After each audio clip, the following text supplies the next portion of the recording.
let's try this. We made it to today. I'm getting my lip gloss ready so I can like be my best daddy. I get to be the daddy I've always wanted to be. Yes, Buster the streamer cat. We get to be daddies today. First, I gotta fill up Florence, my lighter. We're gonna have like the coziest, chaotic, most chaotic stream. I'm feeling so chaotic today. I can't wait to hear how everybody is doing. Uh, and obviously, if you're watching this at home at a later time, thank you so much for checking out the VOD. Let me get my. I was, I was, I was fucking with some highlighters and some shadows, and some of the pink light is giving me like hella blush, almost like I'm flushed. So let me see if I can just. Can I just?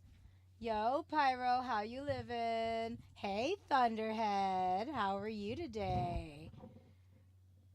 How you living? I'm just getting like the finishing touches ready.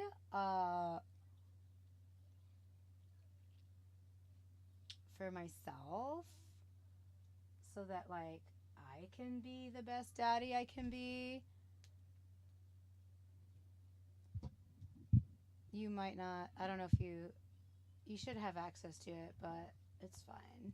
It looked like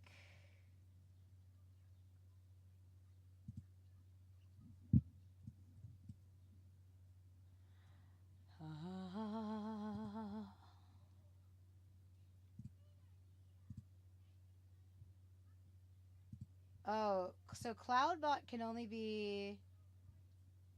Oh, wait, there we go. We got it. No, Cloudbot's active.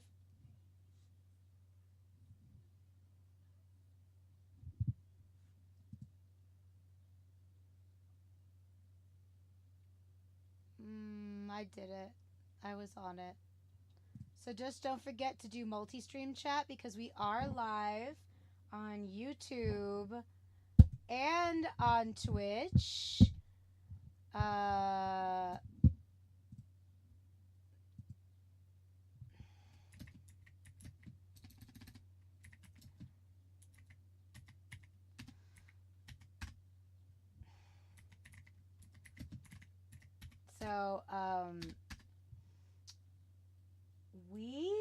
So we should also make sure that we're advertising that we do go live on YouTube now. I totally forgot about that. And I continue to. I'm getting used to it. Hello, YouTubers. I love you. Thank you so much for subscribing to the channel. I was having a lot of fun with this like new makeup that I got. And then I was like messing with some of the little glitters for highlighters. So just making myself sparkly. Boop boop.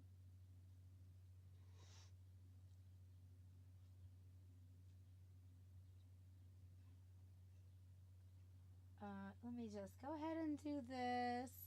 And so I have my little lighter Florence. I hope everyone has their snacky snacks. It has been a crazy day. Is it raining by you? What's the weather like? How are you doing? I have my little tool here, nondescript or non-reflective of anything else. But I do like my little tool. And I actually collect little tools. I love them. I think they're awesome. I'm trying to put for some reason I think I need a new I need to tighten up the fishing wire a little bit. So I think they get a little like slack over time. They get a little let me fill this. The fix to 74. Hey, Stacey, how you living? Stacey. I don't. But this light is so weird. I only have it on 10%, but for some reason it's been like washing me out and stuff. Bet most of those are windows. Yeah, it's weird. Turning it off and on again is really a fix. I will be right back. Do do do do do do.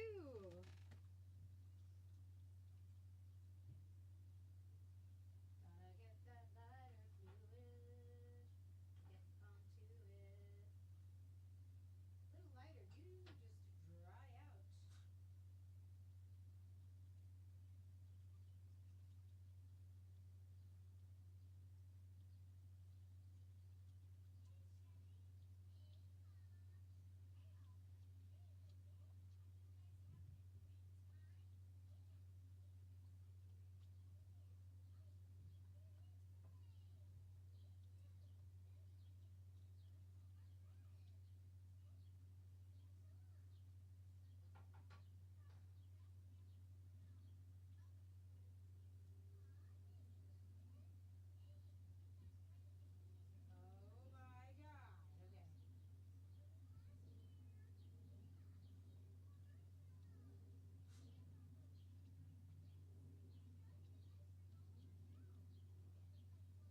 Let's change the tide.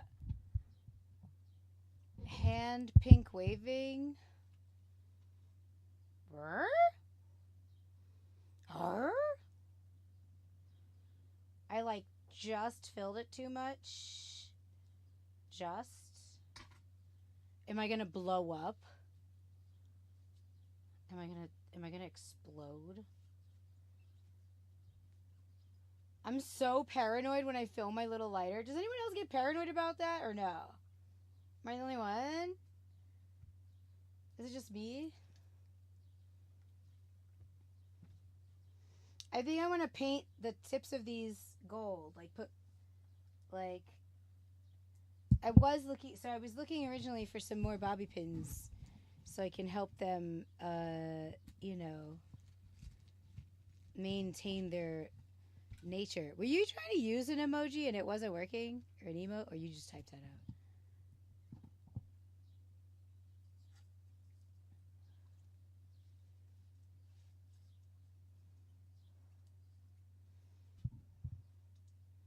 Give you some reinforcement, sweetheart. Oh. Just might. 2 shots of Patron. Just might take your daddy home. How come I can't see it? I want to see it. Okay. So, yeah, something has to give. Maybe I take this off. Should I take the shimmer hoodie off? Take the shimmer hoodie off?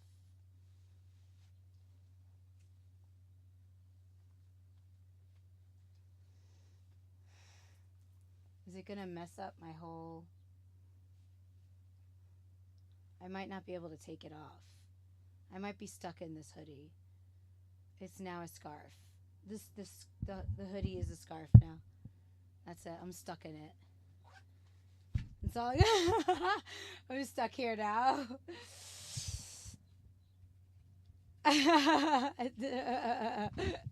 Uh-oh. Well, that's just is where we are now. Okay. So I can put this over here and get this baby up here. This vagina is magical. Okay, cool. So that works. Does this have sound? Hello?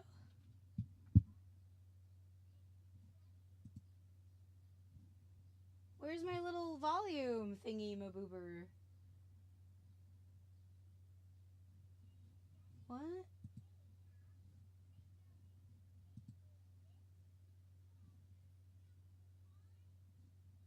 I'm so confused. Hey, don't be suspicious. Hey, Phoenix, how you living? Welcome in. Thank you for the raid. How was your stream? I think I'm stuck in this now. Okay, wait. When I do that, I usually get audio. Yeah, volume. Yeah, there it is. I was like, where the frick? 2 shots of Patron just might take your daddy home.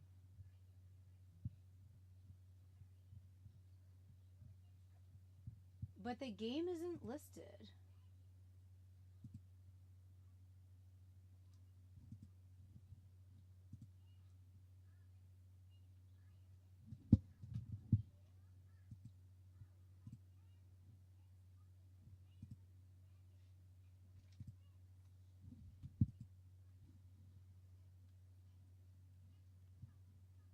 Hello?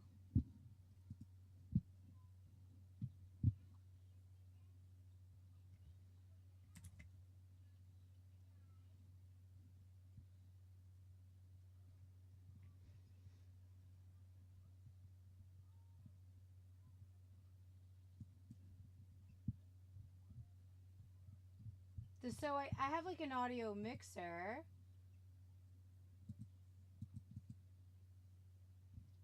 No, no, no. But,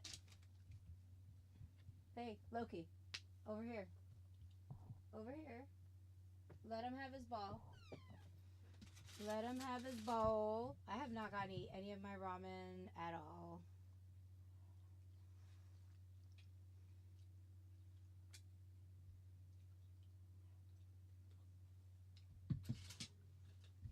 All right, let me close it out. Let's try again.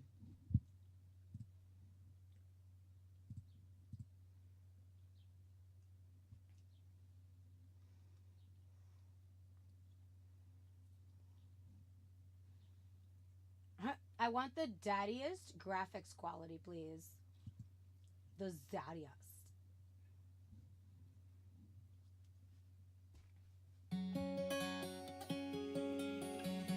Now we're cooking.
Dream of being a gay man.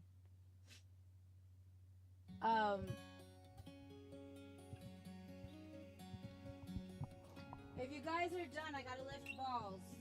There's no balls on the floor. All balls go up. Everyone pick up your balls. Up, Loki. Okay, so I gotta keep them up.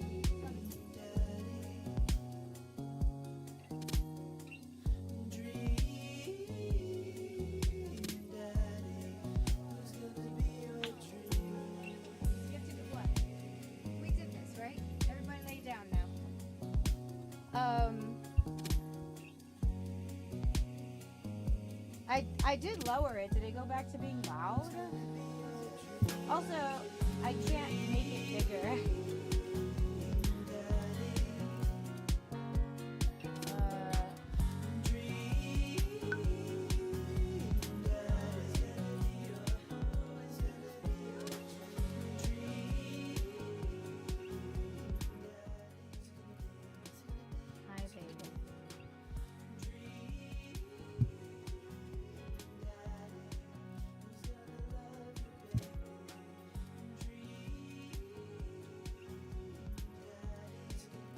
Streamer safe mode.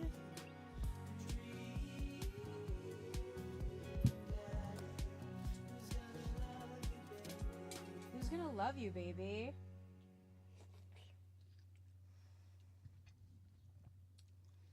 Oh, do you like my horn jewelry? Do you like my accoutrements?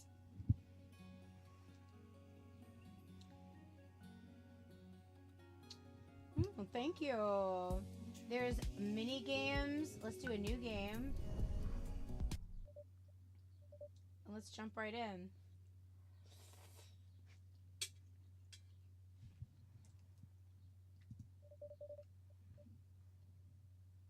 Oh, wait. I was going to go fix the graphics.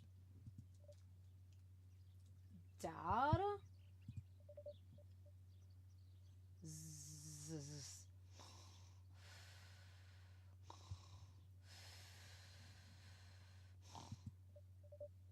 Dad, wake up! Wake up. Pretend to be dead. 5 more minutes.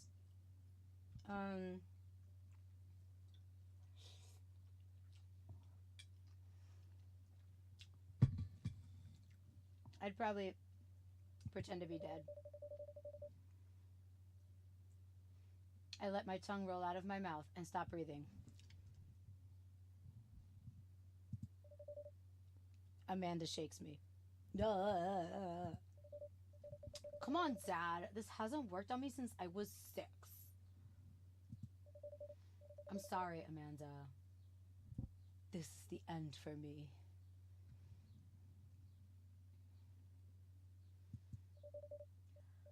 Dad, I swear to God. Amanda, I bequeath to you all of my earthly possessions. Spread my ashes over my recliner. Okay, well, your corpse better get into the moving van because it's leaving soon. Oh. I finally open my eyes and sit up. I'm lying in the middle of the living room, spooning a moving box. I yawn and stretch.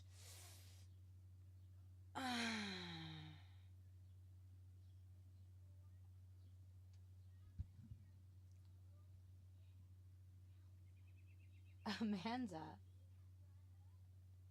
am I your dad? Morning, Manda Pianza. Yikes, dad breath. Go brush your teeth. Dad tip number 21. Eat a lot of broccoli. That dad. Oh my God! Let me be a dad.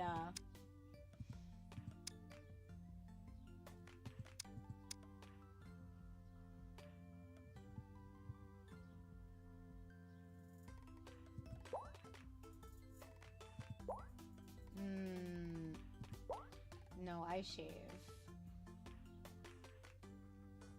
I shave and I'm fucking jacked.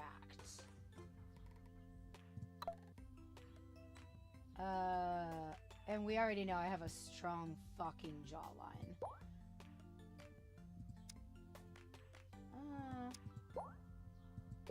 Yeah. Yeah. Heart head, diamond head, square head. Nah, I think I think I have a great chin. I mean, square is also pretty accurate.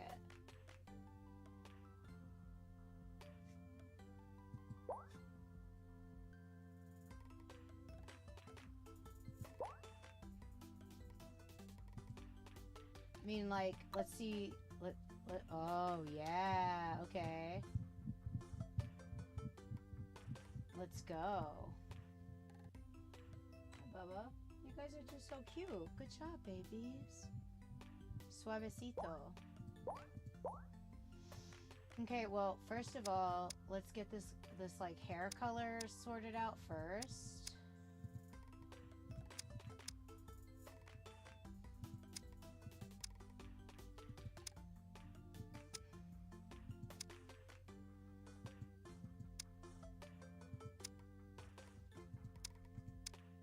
Yes, my cutie patootie. Thor is here and he wants pets. And he wants pets a lot.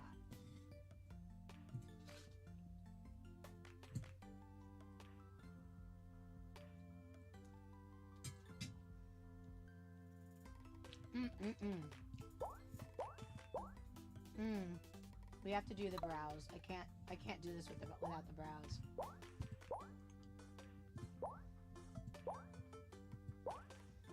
S-shaped?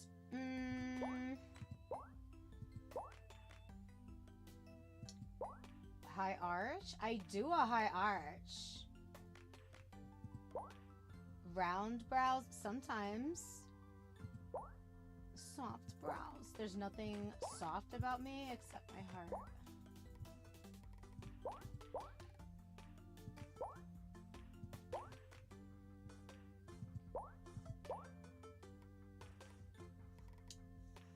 I like the Danny brows, but I know I do high arch. Like, I do give a bit of cunt. I give a little cunt to our brow sometimes. Like, legit, I'm pretty sure those are my brows right now. Yeah. I mean, that's fairly accurate.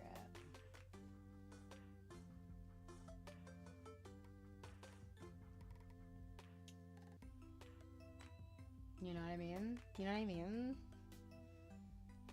Hold on, I need like some kind of like medallion on the outside. Could you just stay hooked, little medallion? Could you just like do that? I actually also really like that underwear that he's wearing. Could I actually have that, please? It looks really comfortable.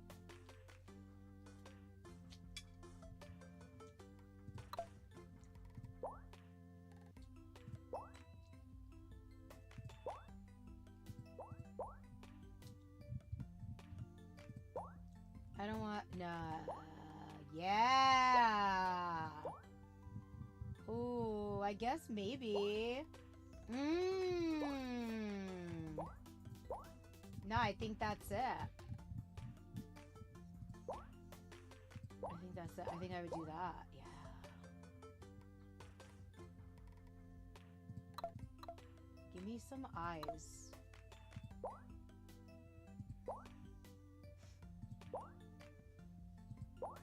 Oh, I'm so sad. What? I'm actually just way too caffeinated for everything.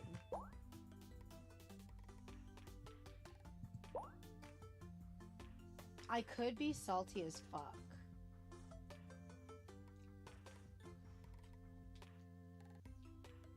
What's the matter? You're doing very good. Everything you're doing very well. Very, very well. I did not plan for more napkins. And I got noodle face. I got nudes in my face. Do I want shiny eyes? Wait. Wait, I'm a gay man. I don't know how different that is than how I am right now.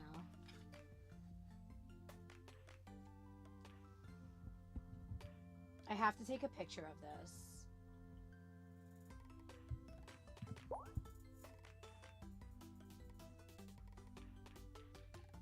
I have to send it to my bestie.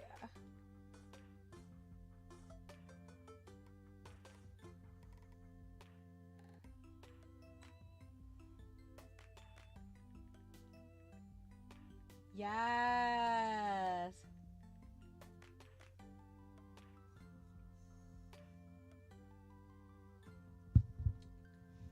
I kind of like salty eyes.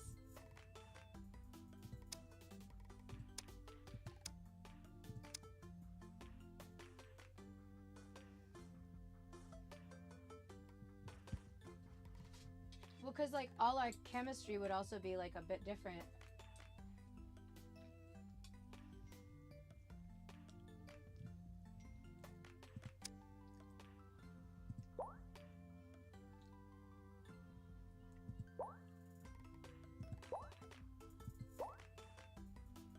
I kind of like the monolith. Like, I don't have hooded or droopy. Okay, big soju eyes is kind of great. Oh, yeah.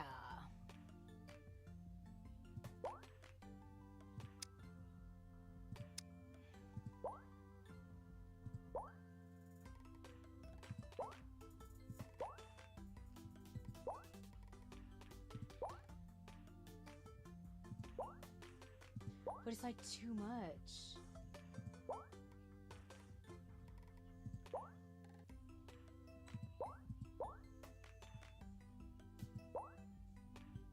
Glasses.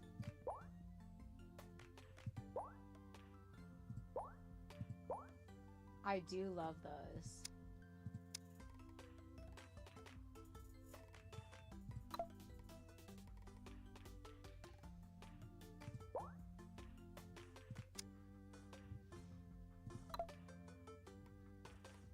Oh.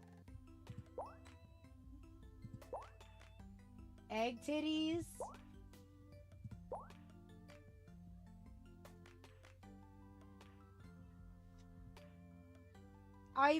I'm speechless.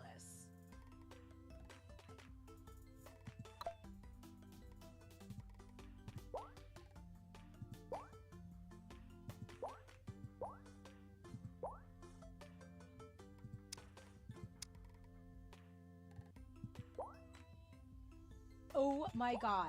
Oh my god. Oh my god. Oh my god.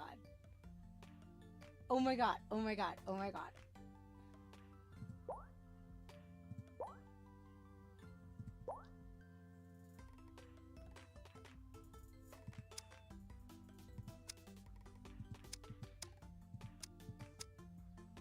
I love like a natural look though.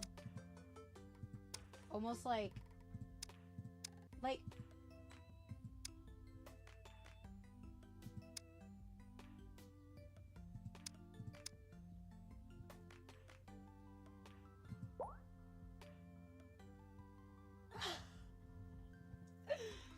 what do we think about my dad so far? I'm torn between these eyes and the salty eyes.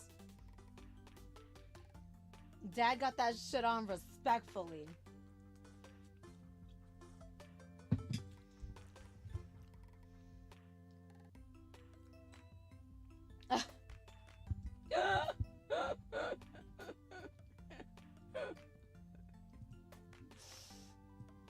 Hold on, let me get this out of the way. This is amazing. Could we just though? What am I on? What am I even on?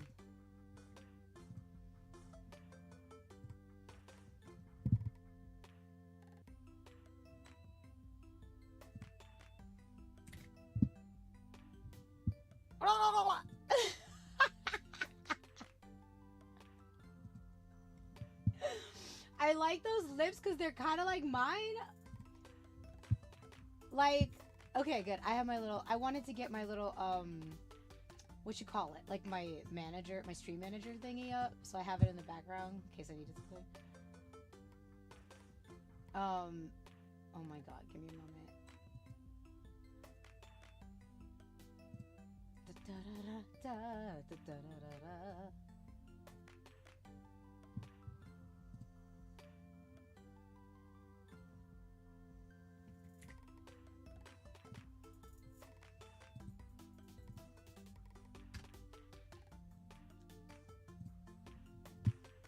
Okay, all right.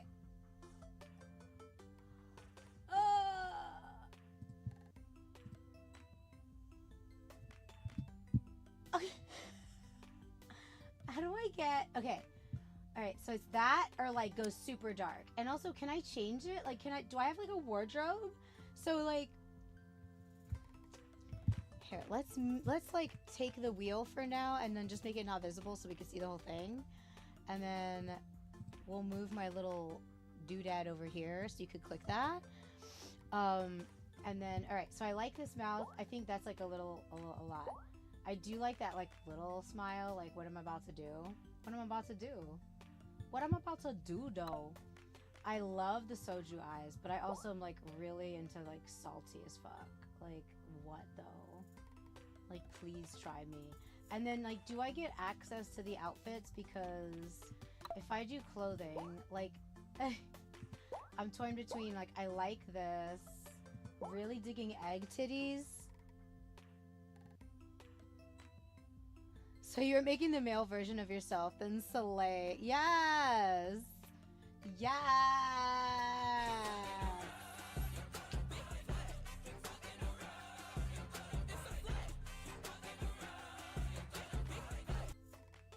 Hi, honey. You want a hug? Do you want a hug, baby?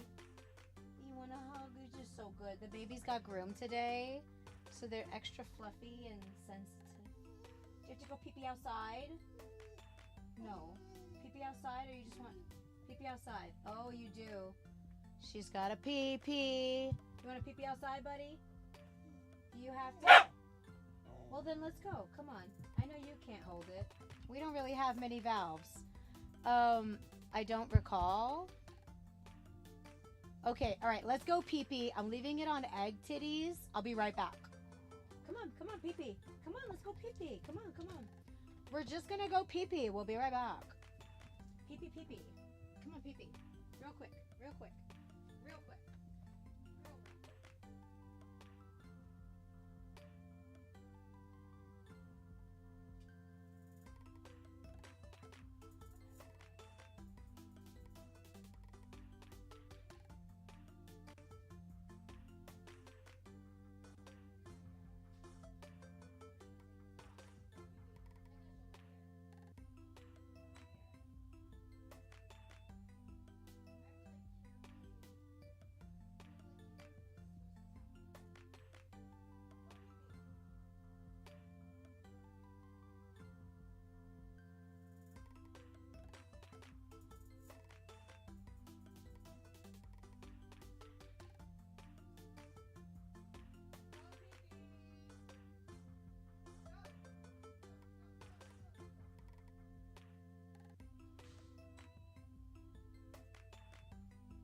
Before you miss it.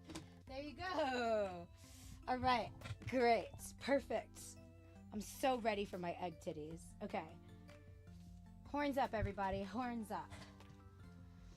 Okay, so I'm really into that, but I also am like really digging this cat couture right here. So like I'm like a little dressy, I'm ready, I'm a little salty, and like yes, I have an affinity for burgers and I'd probably wear that because I'm like working out all the time. The cape is incredible because I'm a pro wrestler and I 100% am going to be hitting the ring and embarrassing my daughter wherever I go. Yes, Amanda. Manza Panda. Manza Panda. I'm coming for you. Oh, God. I love that I have a daughter named Manza Panda. But I really do like... See, like, all that's, like, super... Oh, that's super cute, too. Well, like, I can't imagine they make a game like this and then go, like... you can't change it. Like, I think that would be...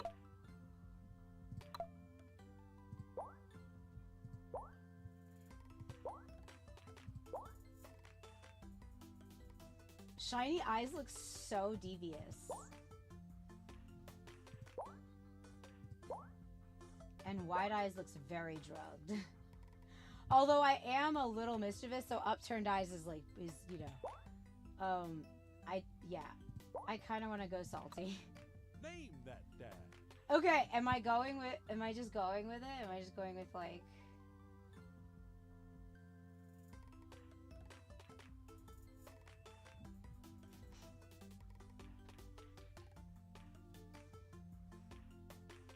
Be that dad.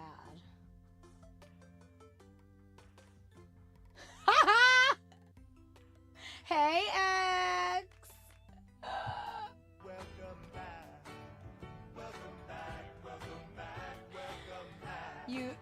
You changed to invent your dad's Sona.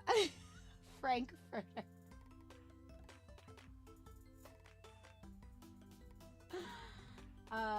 Let's see. If I'm...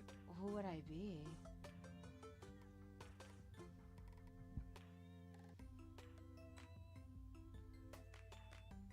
Lone Frank.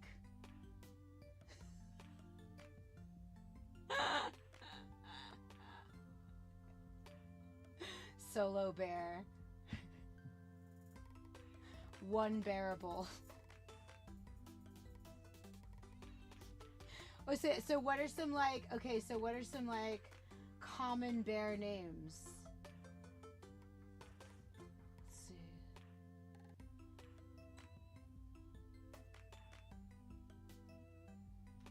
Ha!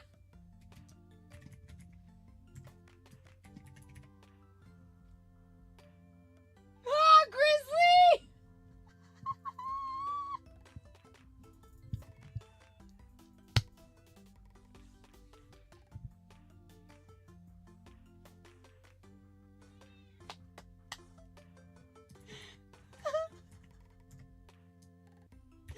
I love it.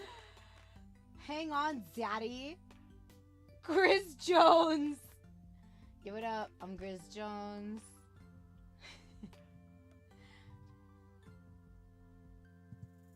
Hold up. I am a Latina. I can have all of those names. Jobs. Jobs. Hey, my name is Jobs. Do you mean Jones? No, you see, so something happened when they wrote my name out. Grizzly Jones. Be that dad.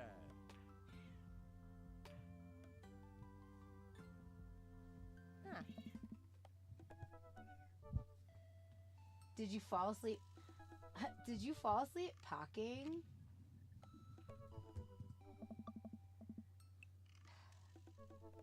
I got most of it done, I think. Searching around the room, it looks like I did a pretty good job. Every box is sealed except for one. Wait, straggler. What's in it? Looking into the box, I see a bunch of old photos in little photo albums. Yeah. Whoa, I haven't seen these in a year. I pull out one of the dusty albums from the top of the pile and we begin looking through it. Oh, baby. That is the coolest baby I've ever seen.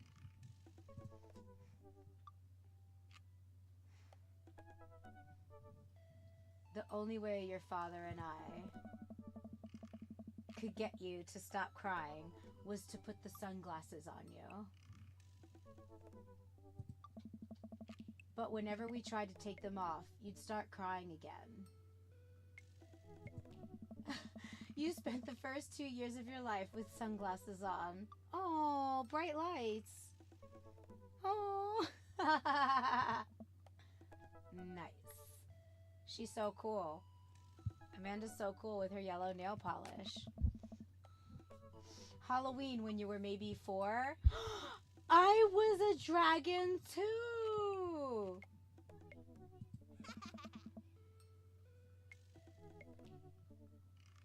That was my first costume.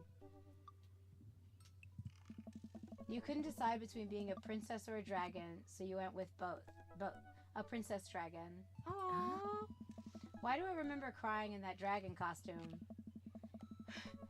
You saw yourself in the mirror and realized you were afraid of dragons.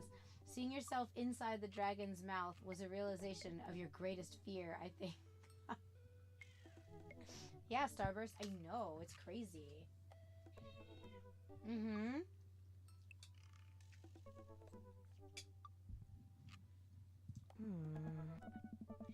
Yes. Yes, you need something right now, the moment that I am all tied up. Of course you do, Starburst. Yes. Right? Yep. Definitely repress that memory. And this was you in your horse phase. I like accumulated her hair on my face like the moment I touched her. No! Starburst! I swear this girl has a death wish. Are you guys okay?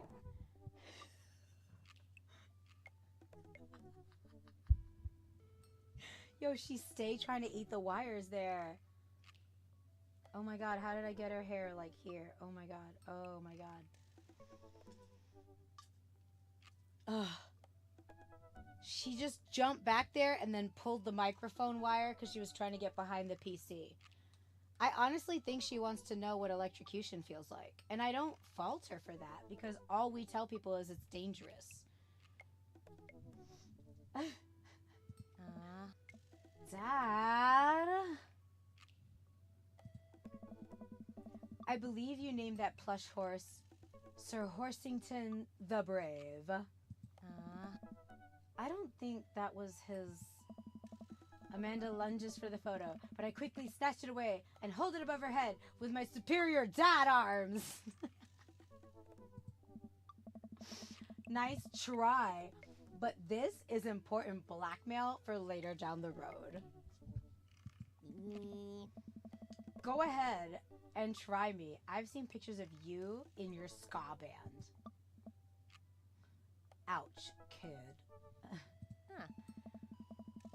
The Communist Manifesto had a chance back in the day.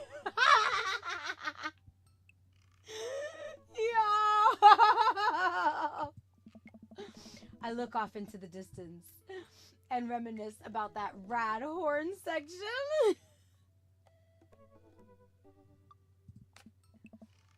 Hey, it's Emma P. Ugh. No, Dad. It's Emma R. I didn't meet Emma P until high school. Honey, I promise you wholeheartedly that I will never stop mixing those two up. Ugh. Dad, Emma R's been my best friend since I was 7. Give it like a little bit of effort. Oh, right. Emma P was the one who tried to steal people's pets, fired a flaming tennis ball at the police station, pooped her pants during a sleepover.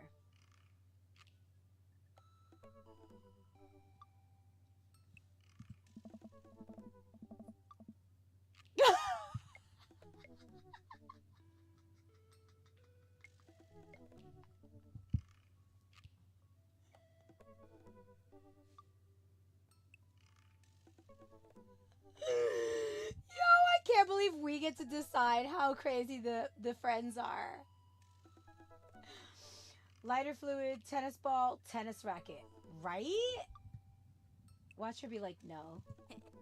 Dad, that was you. Oh, so we really have to guess. Oh, right. I was a wild child. Ah! I'm mad because I did try to set a bar on fire. I'm mad that this avatar of my daddy self is starting to become accurate.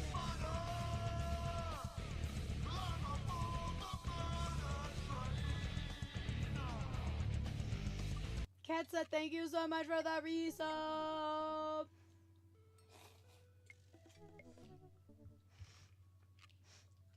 Put on your party panties. I'm on my way. Well, well, well. How the turntables? I was 6 when you did it. Okay, Amanda. I wasn't aiming for the police station. It just happened that there was a police station in the vicinity of where I wanted to hit a flaming tennis ball. Dad. Yeah, I remember you explaining that to the police. They didn't believe me either. Eh? Anyway, I gotta show this to Emma R later. She'll get a kick out of it. The first photography award you ever won. Yeah, and it got us a $20 gift card to McFridays. Wow, they really just slapped those together. All right. All right. She's so cute. And then you got food poisoning from the cheesy tostada blast. I think you mean food poisoning. You know, with a Z. Yo, why is this guy us?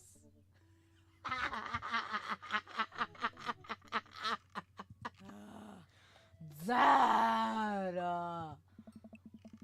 Still can't drive past McFridays without gagging. Still proud of you, though. Amanda reaches deep down into the box and pulls out one last photo. Hmm? Neither of us say a word. We stare at the photo for a long moment. Oh. I feel so attacked right now, kids. Can't wait to go to Kentucky Fried Eyes. Wait. I finally decide to break the silence.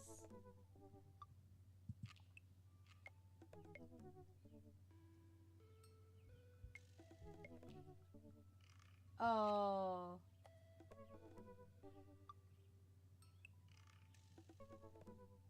Oh, well, yeah. It would be adopted.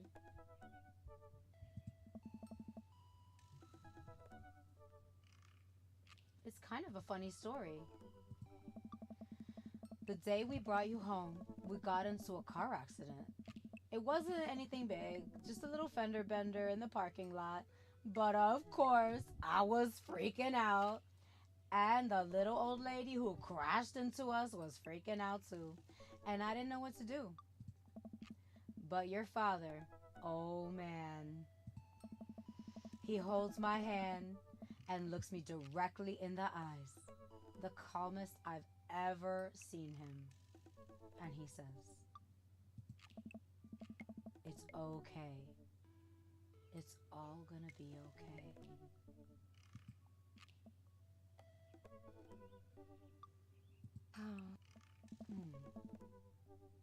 He was right, you know. I stare at the picture for longer. Maybe too long. I miss him. I can't even imagine what it must be like for Amanda. She pats me on the back. Come on, Pops. We gotta finish packing. The moving van won't wait forever. You're right. Amanda and I pile into the car and take one last look at the old house. So many memories here. Hard to believe your father and I bought this place almost 20 years ago. Hey, remember when I shattered the front window playing catch? So I beat her down with a cane. You always had very strong arms. Hey, remember when I shattered the other front window pretending to be a robot who breaks windows?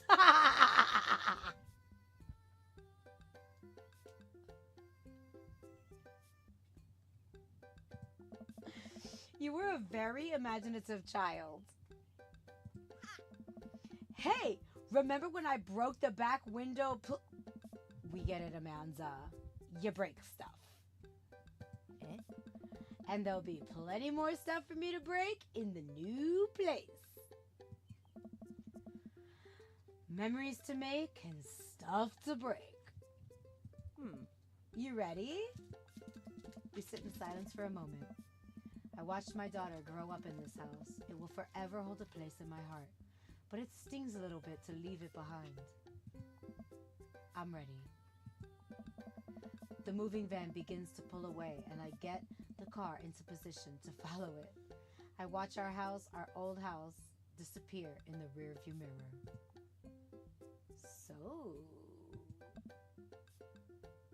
So what?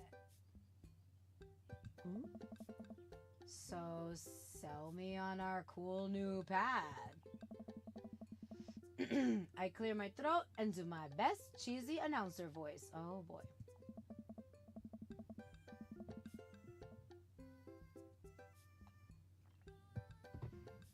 Nestled in beautiful, scenic downtown Maple Bay, our new house features washer and dryer hookups, a 2-car garage, or multiple places to sleep.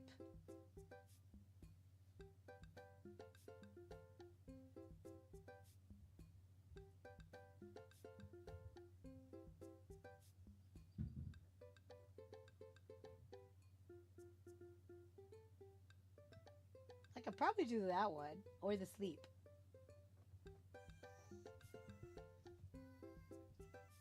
What happened? You didn't even finish it. What happened with the garbage? Which one should I pick? Or which one do you want to see? She's gonna be sassy about it.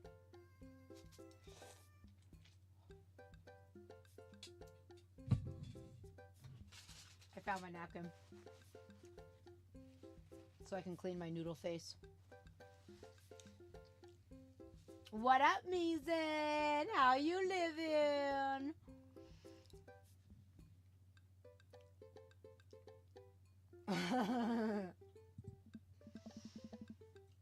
Honey, have you ever had dirty clothes? For most of my life, yes. Well, worry about that no longer, as our new place features machinations that will not only clean your clothes, but dry them directly after. Ooh, an upper-class luxury, I fear. Yes, Thor. The concept of clean clothes is no longer in the hands of the fat cats upstairs, sweetie. Anyway, it's also smaller than our last house. Cozier, one might argue. Good spin. Yes. I think it's great. Won't we be closer to a lot of cool stuff that we can walk to, so I don't have to waste gas? And I mean, trying to park downtown is, you know. Amanda, you know you're gonna have to learn how to parallel park at some point, right? Not gonna happen, Pops. I think someone needs to do a 3-point turn on their attitude. I don't know how to do that either. Have you met the neighbors yet? Not yet, but the neighborhood seems pretty quiet. So you won't have to chase any rowdy teens off your lawn? You are the very teen you mock when you say that, honey. Huh? I'm in my last year of high school? I'm practically dust. Practically. Yeah, you're a real... Don't you dare.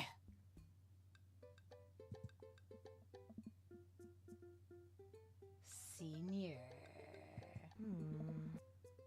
Dad, I know where this is going. Citizen. I'm just gonna ignore that. But I won't forget it. So what's item number 1 on the new house agenda? Well, first, we'll need to forge a path through the solid wall of boxes that's blocking the living room. I still have to install the washer and dryer. We need to go grocery shopping. Pops, cool your jets. You have to promise me that we're gonna take a break and explore the neighborhood. Okay, you're right. We'll get some work done and check the area out. Can I help y'all? Oh, Mama. Come here. Come. Hi, baby. Poor girl. Do you want to lay down? Do you want me to move the carrots? What's up? Yeah. Okay, we just want pets? Yes, Thor, but if you come in here, you gotta finish your carrots. We pull up to the new house and step outside. The lawn is freshly mown. It's mown? And the for sale sign is still in the yard.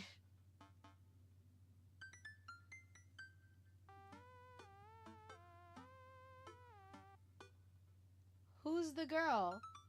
You're the girl?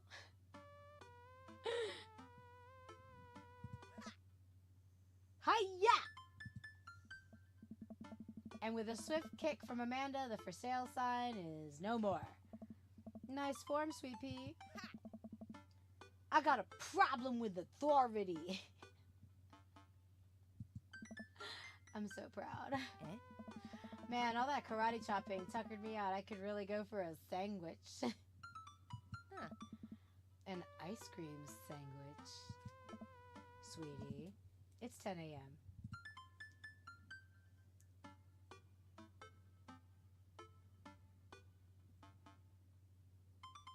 Oh, Amanda, but I'm not opposed.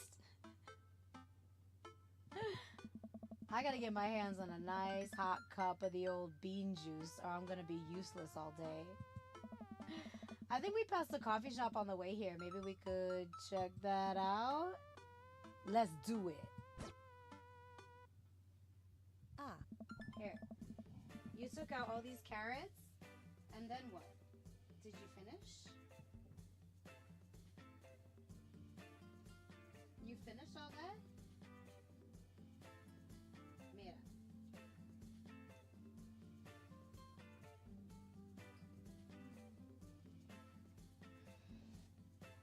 ¿Ya terminaste? All right.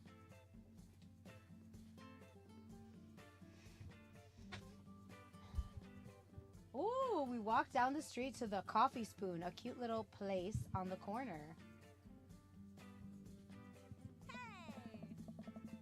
Man, this is such a convenient walking distance from our place. I mean, I guess. What's wrong? Why would I go somewhere else and drink coffee on a couch when I could just drink better coffee at home on my own couch and not have to make awkward eye contact with other people? At least when I'm home, some random guy isn't gonna come up and sit on the recliner next to me, and I won't feel like a little bit weird about it because technically he's not sitting at my table, but he is very much within my personal zone. Dad. And what's that etiquette when you have a dirty mug? Is there a bin? Do you go set it up on the counter because you don't know where else to put it? Or do you leave it there and feel your face flush hot with shame as you consider the possibility that there is in fact a bin somewhere just out of sight and now you're that jerk who left their mug? That would stress me out. Oh. Dad, are you just afraid to meet new people?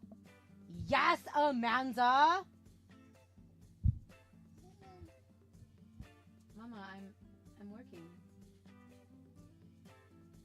Are you struggling? Do you want your friend back? You guys are incorrigible. These babies are incorrigible. Alright, but I have to pick up the toys. You know how this works? Don't you understand toy math? Don't you understand toy math?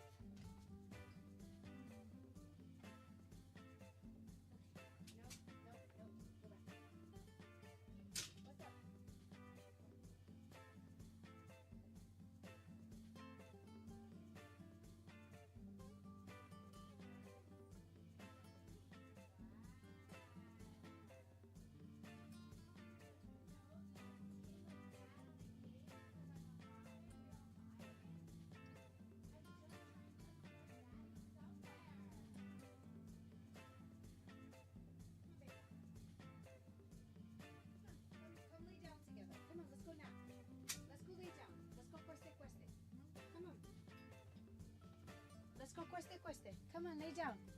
Good job, baby girl. Good job. Yeah, cueste, cueste. Yeah, go lay down. Eso, cueste, cueste.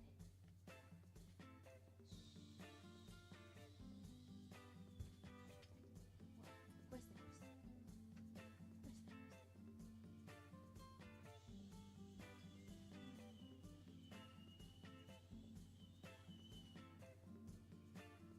Long day. Go lay down, buddy.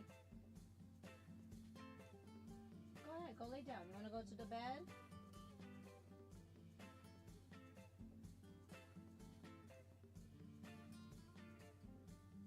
You ready? You can like relax now. Go to bed. Right here. Okay. There you go. Goodness. Gosh. Daddy over here. Mommy over here. Mommy on the inside, daddy on the outside. What's the equivalent? What's the Oreo combination of, or maybe I'm a daddy on the inside, mommy on the outside? We walk inside.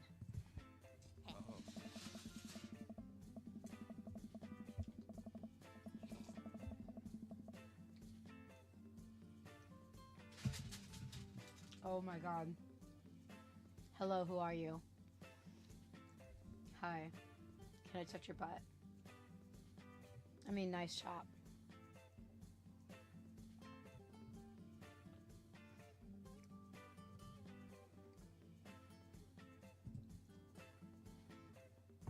The inside of the coffee shop is incredibly warm and inviting. Vinyl records line the walls, and patrons lounge around on well-worn-in couches. Some cool tunes spin on a record player next to the little stage. Hey. Matt. Welcome to the Coffee Spoon, guys. How's it going? Double stuffed? Adds a little extra. I mean, I'm not double stuffed yet.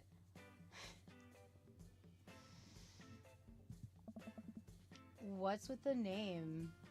Hey. Oh, it's kind of dumb. Oh. It gets mentioned in this poem I like, and I thought it was a good idea at the time. And I suppose now it's still a good idea because, like, the business is still running. But people ask me that question all the time, and I give them the same answer every time. And now I'm standing here rambling, and I'm sure we're all getting more and more uncomfortable the more I keep talking. But man, we're in it now, and I can't stop.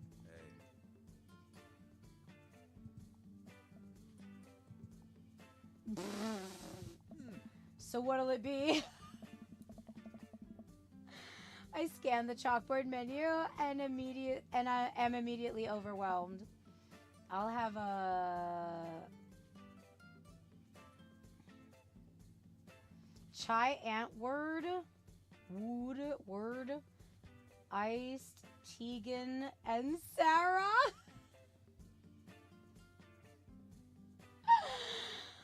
Godspeed, you black coffee.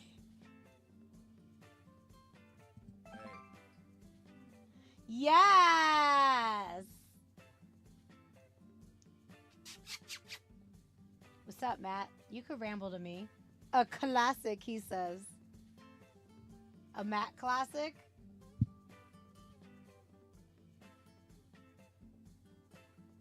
If you know, you know. I don't get it.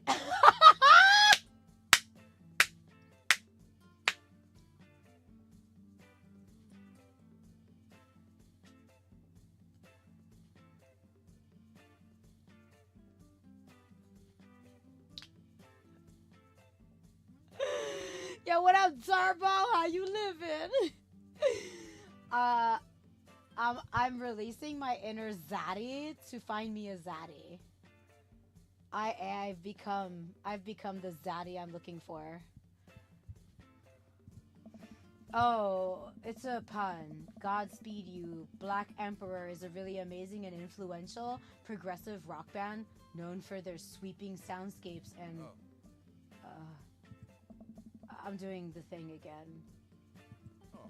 But coming right up, Matt, you could ramble to me all the time. And for you, I'll have a macchiato DeMarco, please. Oh. Coming right up. Do you want that in small, medium, or biggie smalls? Shut the fuck up! Medium. Wait, is biggie smalls big or small? I should change that, shouldn't I? Matt sets to making our drinks, and Amanda and I take a seat on one of the couches. What's his deal? Let the man make his puns. They're cooler bands than you listen to anyway. Hey. Hey! Scott was cool once. Damn. Hup, hup, pick it up, pick it up. The couch is actually pretty comfy. Maybe not comfier than our couch, but it's alright. Good lumbar support. You sink right into it. Alright. Okay. It's comfier than our couch. Amanda nudges me. This place is right next to our house, and that guy seems not only cool, but also just as uncomfortable with talking to other people as you are. You should totally become friends with him. I don't know. Come on. What'd we say about meeting new people? I can't meet new people if I always stay inside and don't go outside and also don't talk to people. See? We're making progress. Matt sets our drinks down at our table, and I immediately burn the roof of my mouth. Good one. Huh. Hi, we're new in the neighborhood. I'm Amanda, and this is my dad, Grizz Lee. Hey. Oh, right on. Pleased to meet you both. Oh. You ought to come by when my daughter's hanging around the shop. You two might get along. Yeah, I'm sure maybe we'll come in from time to time. Amanda kicks my leg from under the table. Ow!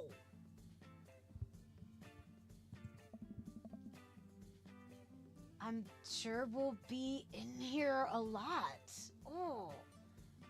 Oh, my last name is Jones. I'm Grizzly Jones. Mr. Jones and me gonna get me a daddy.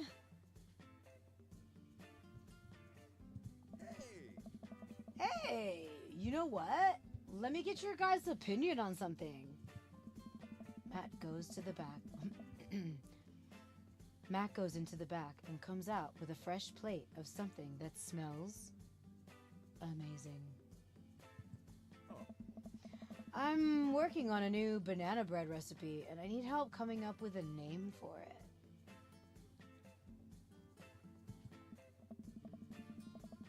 Well, I think we're gonna have to taste test it first so we can get the full flavor profile of, you know, and really appreciate the flavor sensations of...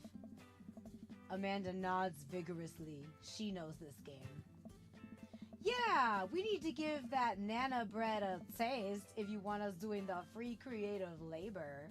I think that would be commensurate with the... I've taught her well. We've trained for this day. I was just gonna give you guys free banana bread anyway. Right, yes, that. Yes. Do that. This is about how good flirting goes for me anyway. Matt serves us each a piece. Amanda and I happily chow down. Yes. Yes! This is amazing. Hey. Thanks. The secret ingredient is bananas. So, any ideas? I'm stumped. Well, I think I might only be able to give you dad band puns, but I'll give it a shot. Okay, what are we voting on, y'all? Banana bread Kennedy's? Grateful banana bread? Right said banana bread? Oh my god.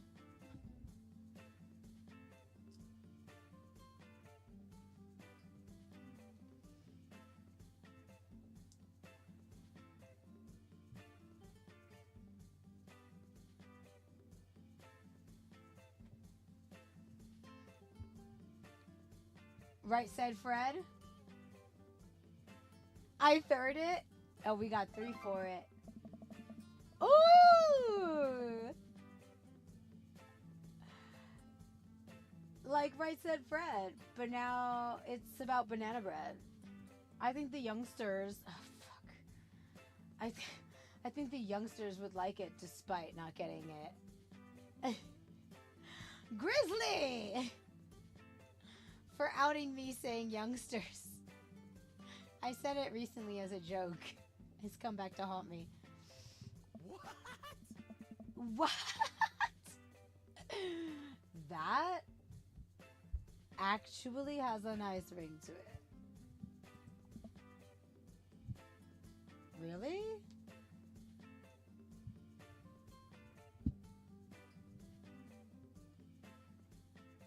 It's a daddy dating simulator for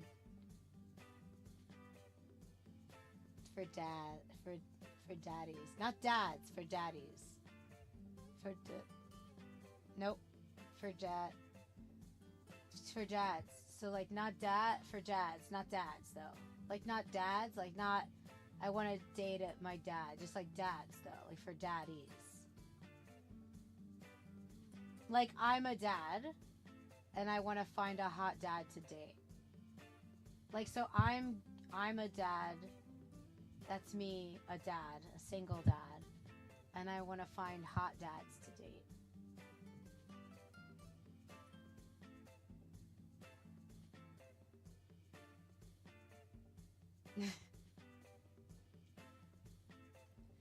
You know, because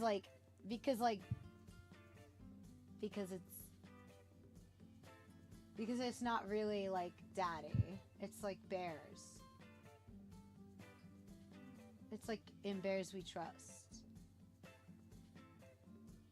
Yeah. Yeah, so I made me as a man. I finally get to be my inner man. All these years. I finally just get to just fucking do it. And this is what I came up with. I have a hot kitten suit on. I almost went with egg titties. Oh. Yeah, Rice said banana bread. Strong decisions. That's art, baby.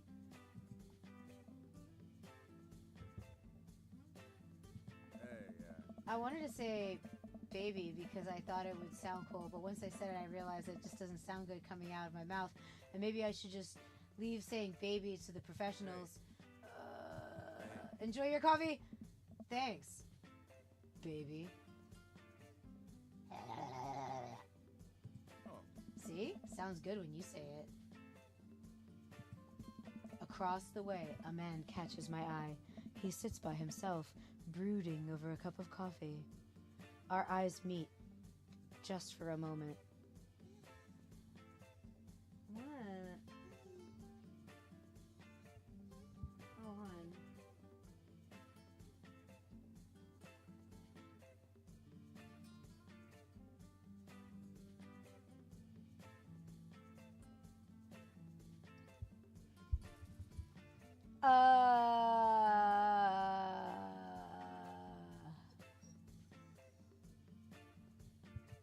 Come here. I can cuddle you from here. Come here. Come on. Come on. Do you want me to carry you? Do you want to get up in my lap? It'll be kind of impossible, but we can do it.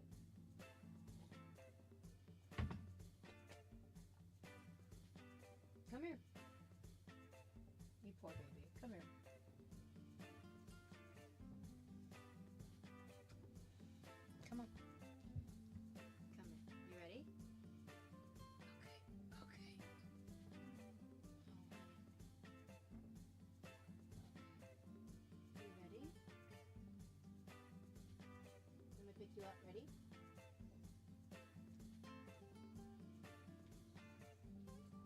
Okay. There you go. There you go.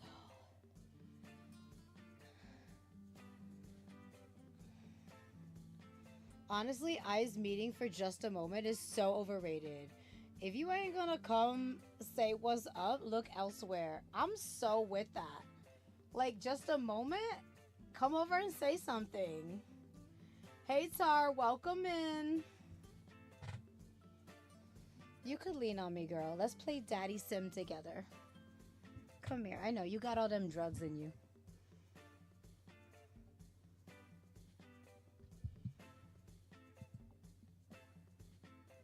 And look at that stare.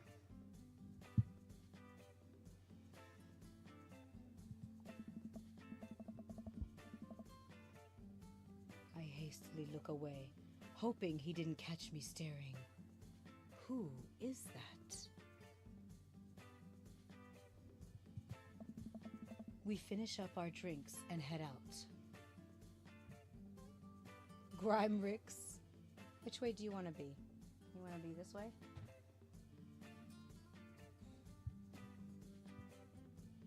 Hey. Thanks for stopping in.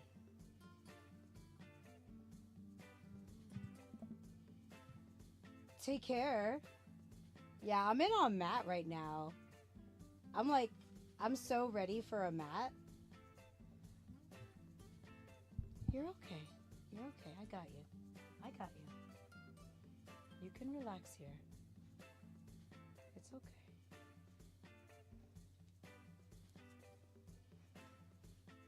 Yeah? It's okay. Where do you want to be? You want to get down? No, wait. Don't jump. Is this good? Is this what you wanted? Okay, now that we're full of caffeine, where to?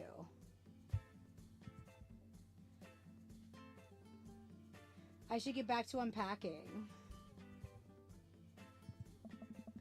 I've got a lot on my plate right now. Did you know that moving is one of my biggest sources of stress for adults?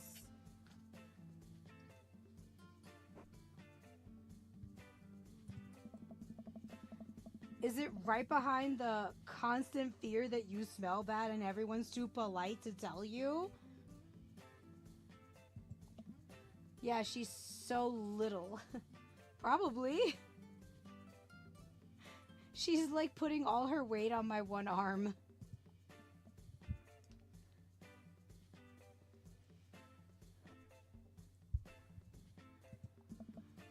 Do I smell bad though? Amanda gives me a whiff. You're fine, Pops. Let's go home. Dad tip 22. Aww! I get to work unpacking the various boxes around the living room. A couple of hours pass, and I get some good work done. The washer-dryer unit is both washing and drying, and we can actually walk through the living room without tripping over boxes. First visitor already? I walk over to the door and open it. Go ahead. You're a good girl. Was that a good cuddle? Did that help a little bit?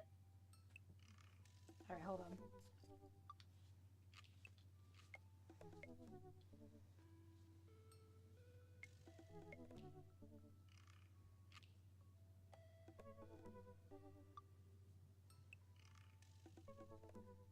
My headset came undone.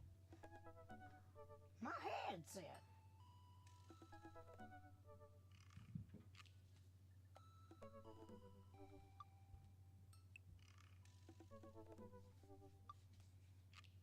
I didn't know I could tighten it.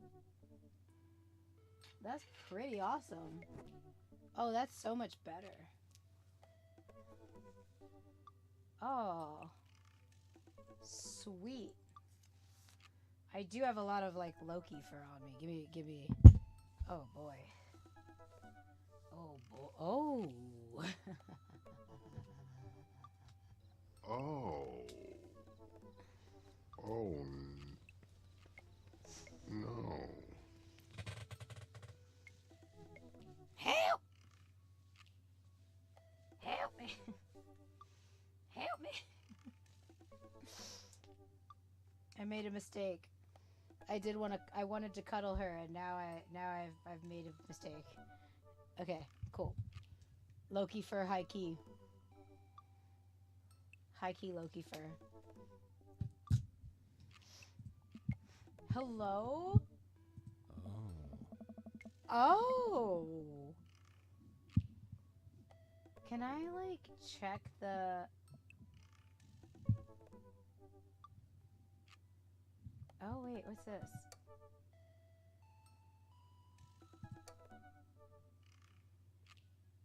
I want to see if I could get it bigger.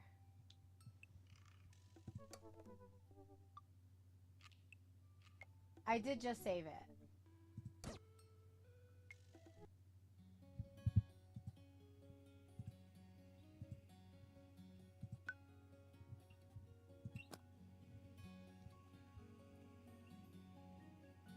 How do I fix it?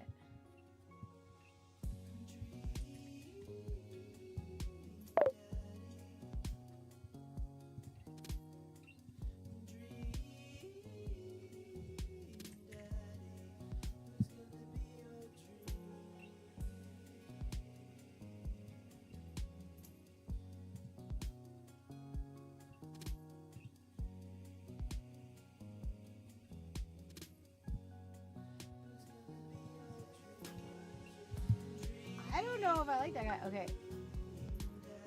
Oh, so I can't once I start it? There's no...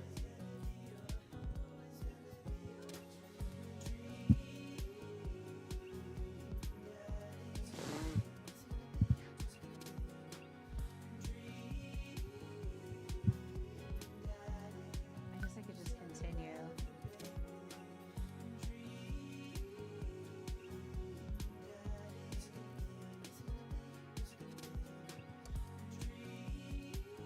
Always try your best at everything.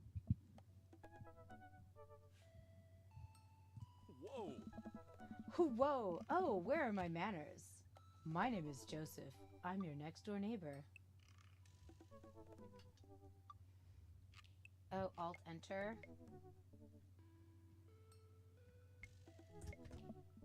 Ah. Thank you. Oh, yes, hi. I'm Grizzly. That's what my name is. My name is Grizzly. That's what my name is. That's me. That's me.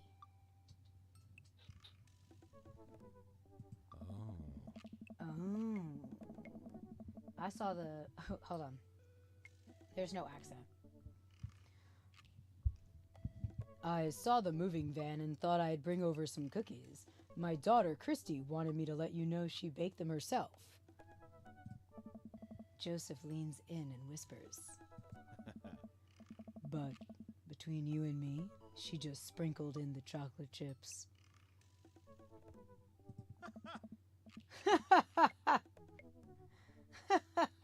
Kids, right? Wow, cookies, huh?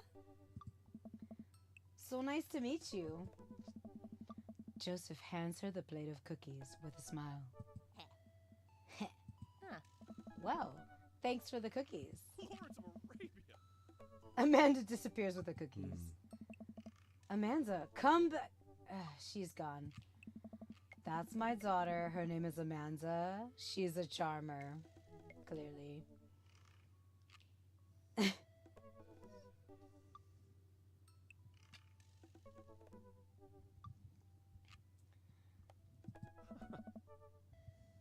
Daughters are tough. Sons are also tough. Children in general are just tough. I hear that. I mean, there'd have to be something wrong with you to try and raise more than two. I have 4 kids. What have you done? Oh, I meant... Don't worry. You didn't mean to be rude. Oh no, this is the first neighbor I've met, and my social life is already in a tailspin. I wonder if it's too late to move again. Yeah, okay.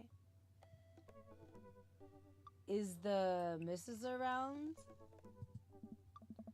Mr., actually. And, no, not anymore. He died. Oh. I'm sorry for your loss. No, it's all right. Wow, this is uncomfortable. We stand there quietly for a moment, acutely aware of how awkward we both made things. I'm sorry, can you close the door real quick? I look at Joseph quizzically, but comply. After a second, I hear a knock on the door. Opening it, I see Joseph standing there with a huge smile. Hey, I'm your new neighbor, Joseph. I promise to not talk about your dead spouse this time. I'm throwing a barbecue for the cul-de-sac, and I'd love for you to come by and meet the rest of the neighbors in our community. What do you say, pal?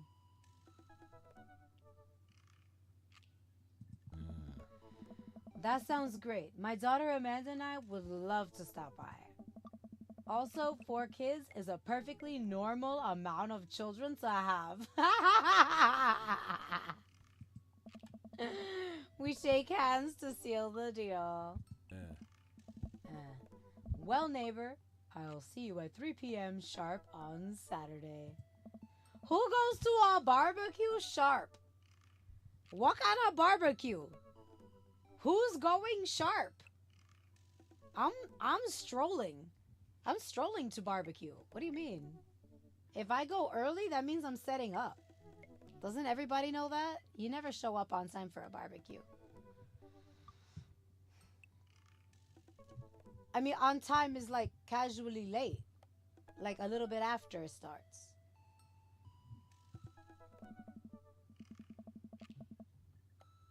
I used to wear spikes, so I was everywhere sharp.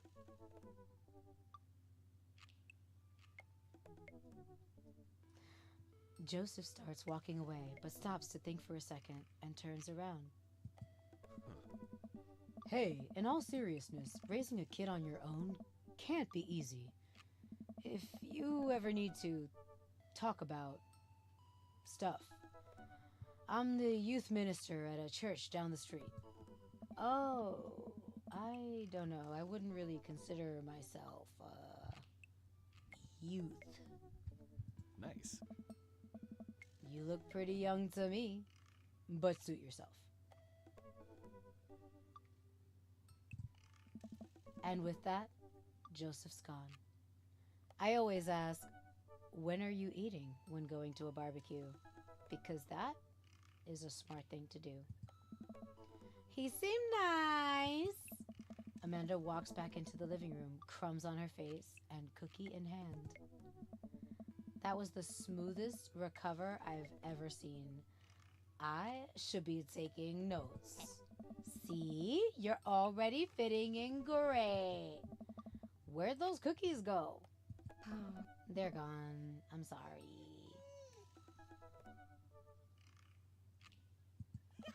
If it makes you feel any better, they weren't very good. Hi, DJ Weed Pizza. Everybody say what's up. DJ Weed Pizza's in the chat. Give me pizza!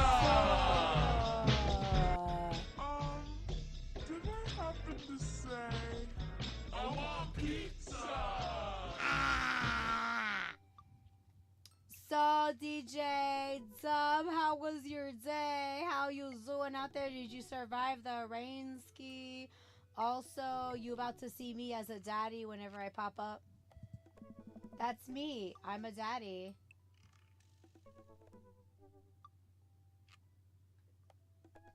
Loki's having a mega freak out session.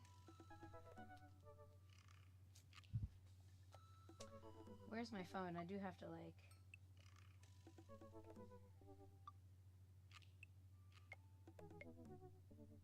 keep abreast of it. I'm keeping abreast.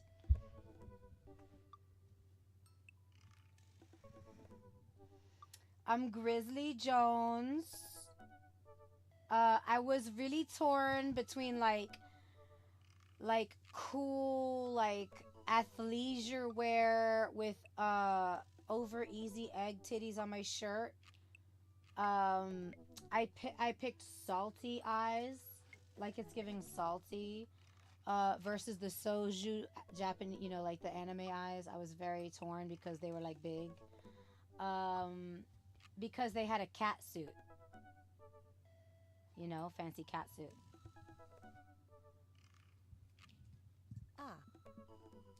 I mean, how you not gonna eat cookies? I guess that makes it break time. This is my daughter, Amanda. We call her Manza Panda. Any ideas? Let's get some fresh air. Joseph probably wants his plate back. Should we go get some fresh air? That was offered twice. Let's see what that's about. Let's hit that park down the road. I saw a ton of dogs there. Virtual dogs. To make Loki very happy that I'm playing with virtual dogs. She loves when I do that. Okay, will you help me steal a dog? For the last time, I can't fit a dog into the pockets of my cargo shorts. It's physically impossible. You're breaking my heart, Pops.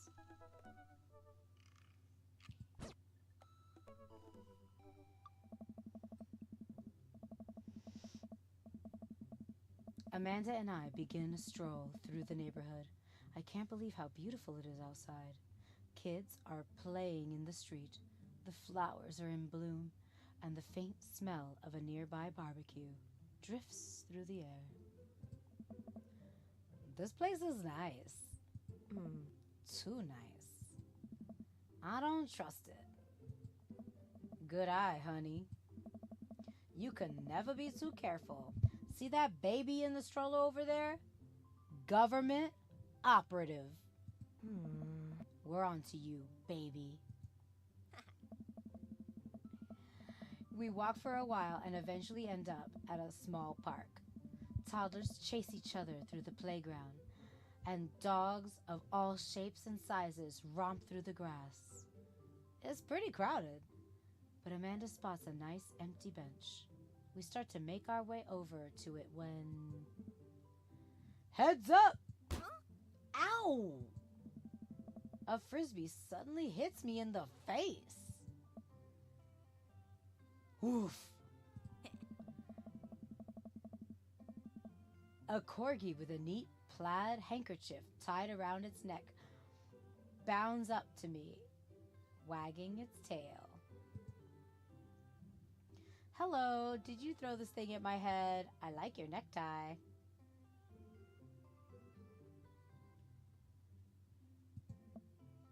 Roof! He runs around in a circle and nudges my leg with his shoe, with his nose. With his shoes? With his shoes, clearly. With his nose. Oh, God. This is the cutest dog.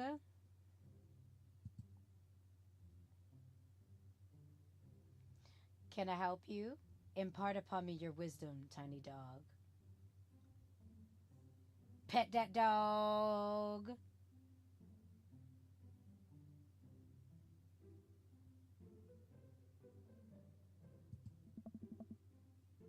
But where do I pet the dog?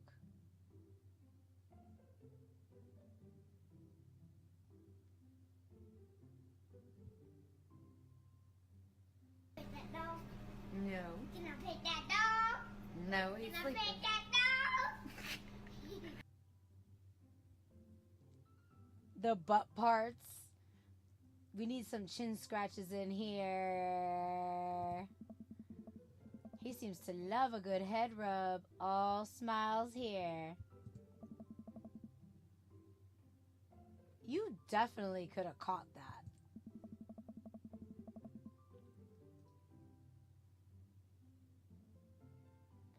A guy in a Hawaiian shirt jogs over to us and takes the frisbee from me. You know, frisbees are traditionally caught with your hands, not your face. Well, you're traditionally not supposed to aim for people's heads. It's a new technique. I'll catch it with my teeth next time.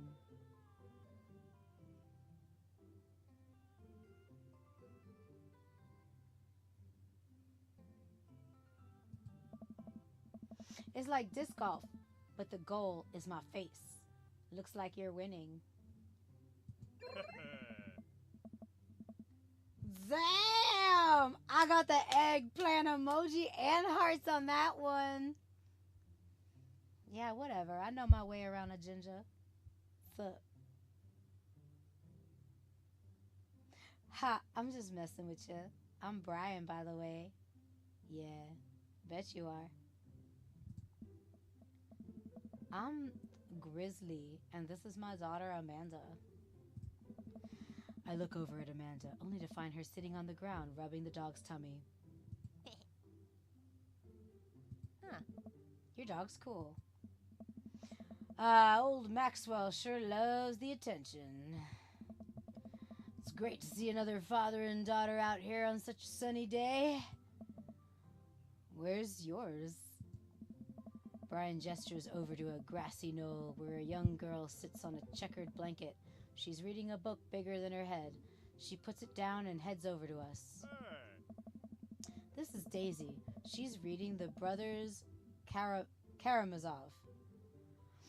Her teacher tells me that she has the reading comprehension skills of a high schooler. How old is she? 10! She's a precocious little youngster. What's up with the youngsters? I'm dead. I'm dead and I need ice cream. Whoa. My natural death.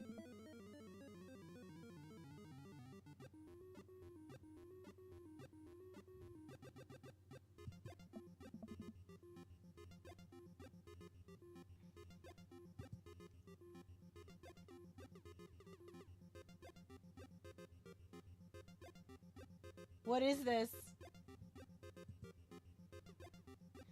Go on, Daisy. Tell him about yourself. That's my girl. Amanda, get in there. Okay. Grizzly's HP, 80. Brian's HP, 80. Brag... Item, flee, or what? Oh, daughter, I guess?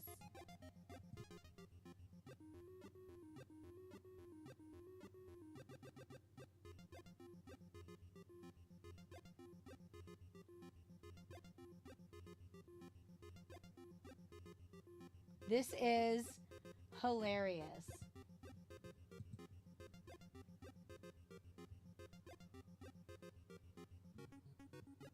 I can't go back. I have to decide this.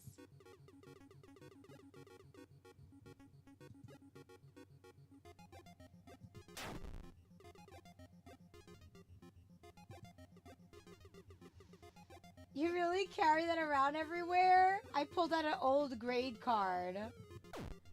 Ouch. Maybe it is kind of weird. You lose 5 HP. Daisy just started a weekly chess club at our elementary school computer lab. She's the president, too, of course.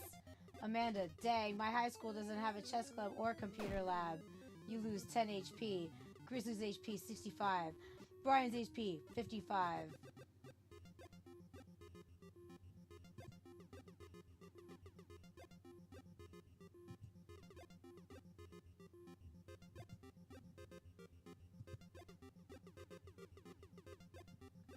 Amanda here just recently won a local photography award. Brian, wow, congratulations! Brian loses 10 HP. Daisy actually just won a statewide poetry contest. You lose 15 HP. Grizzly's 50. Brian's 45.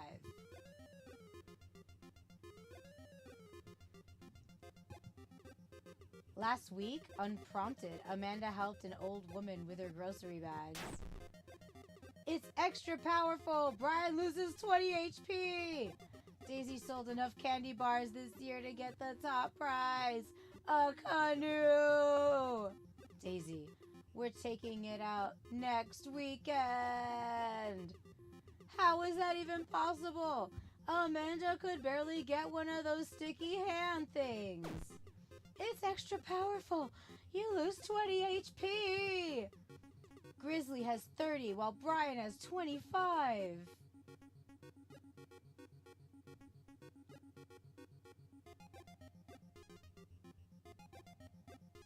Should I use an item? The items seem risky. I could brag again or I could flee. I think I could brag one more time. And it seems like it's gonna get really low.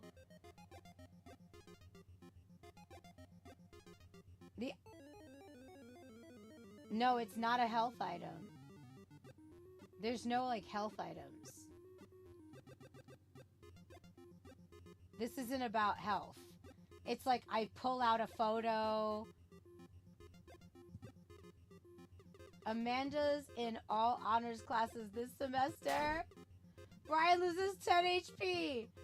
Oh, really? I'm actually talking to Daisy's teachers about having her skip a grade. Even Amanda kind of bristles at that one. You lose 20 HP. Oh boy, we're really losing this one. If we do an item, I have a Band-Aid, child art, or a spelling bee photo.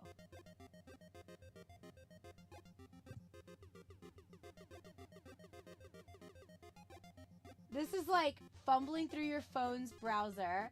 You managed to pull up a photo of Amanda winning her 10th grade spelling bee. Wow, congratulations, Amanda. Daisy is getting prepped for her annual spelling bee right now. Hopefully this will be her 3rd win in a row.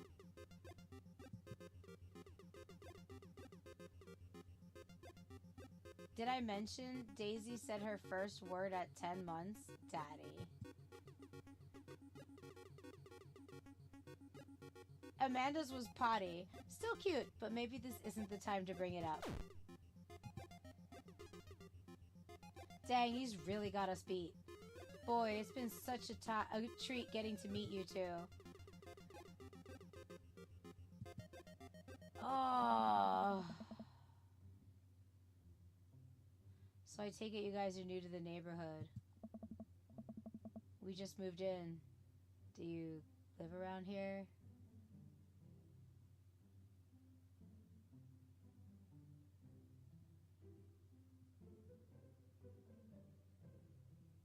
Oh. We live in that cul-de-sac down next to the coffee shop. What a coincidence! That's where we live too. Small world. Yeah, Daisy and I are in that little ranch-style house on the corner. I know that house. It's just like ours, but slightly bigger and better landscaped. Does this guy have to outdo me at everything? I do not like that. I do not like that. What a lovely place. Well, I don't want to take up any more of your time. Really nice meeting you guys. We'll have to stop by at some point. Yeah, definitely. Bye. Brian and Daisy walk further into the park with Maxwell happily trotting along in tow. Do you get the feeling that he was trying to one-up us? Trying and succeeding. I can't believe that kid's only 10. What was I even doing at her age? I believe you had a bit of a thing for horses. Shame that didn't pan out. Could have majored in comparative horse studies. It's not too late to minor in it in horse creative writing. Too close to the truth, Dad. Let us never again speak of the fantastic adventures of Sir Horsington the Brave, an epic in 7 parts by Amanda Jones. We laugh off the horse epic and walk around the park a bit more, enjoying the day.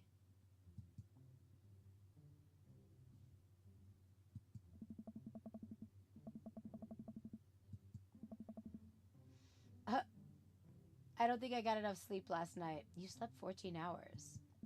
Exactly. As we're walking home, I hear heavy footsteps come up behind us. Grizzly, bro! Hey!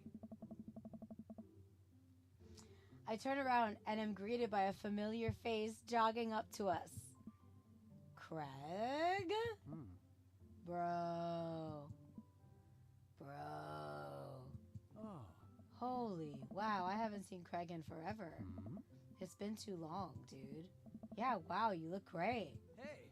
Haha, yeah, I cleaned up my act. Cleaned up his act? Are you kidding me? He's ripped. Amanda, this is my friend Craig. We went to college together. We were roommates for a while, too.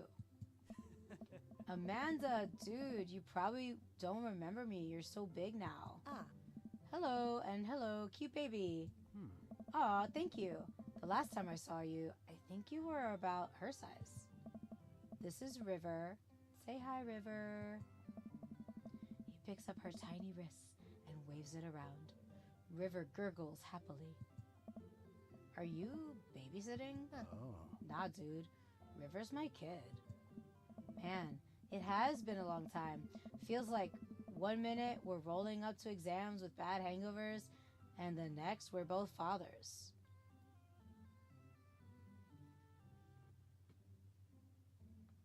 Oh my god, I thought they were roommates. Where you been, man? I was working out in California and just relocated the business back to Maple Bay. No kidding, Amanda and I just moved to this side of town. How's Smashly doing? Oh, man. I mean, Ashley. Ashley is her name. I don't know. She's actually still going by Smashly. And we got divorced last year. Oh, dude. I'm so sorry. It's old news. We take turns taking care of River and the twins. It's all copacetic. Twins! You have 3 kids? Ain't life something, bro? Right? Kegstan Craig is a father of 3. Kegstan Craig? Oh, haha. Yeah, it was my old college nickname. He got it because he did a lot of keg stands. It's that thing where you do a headstand on a keg and then drink from the keg. Craig stand.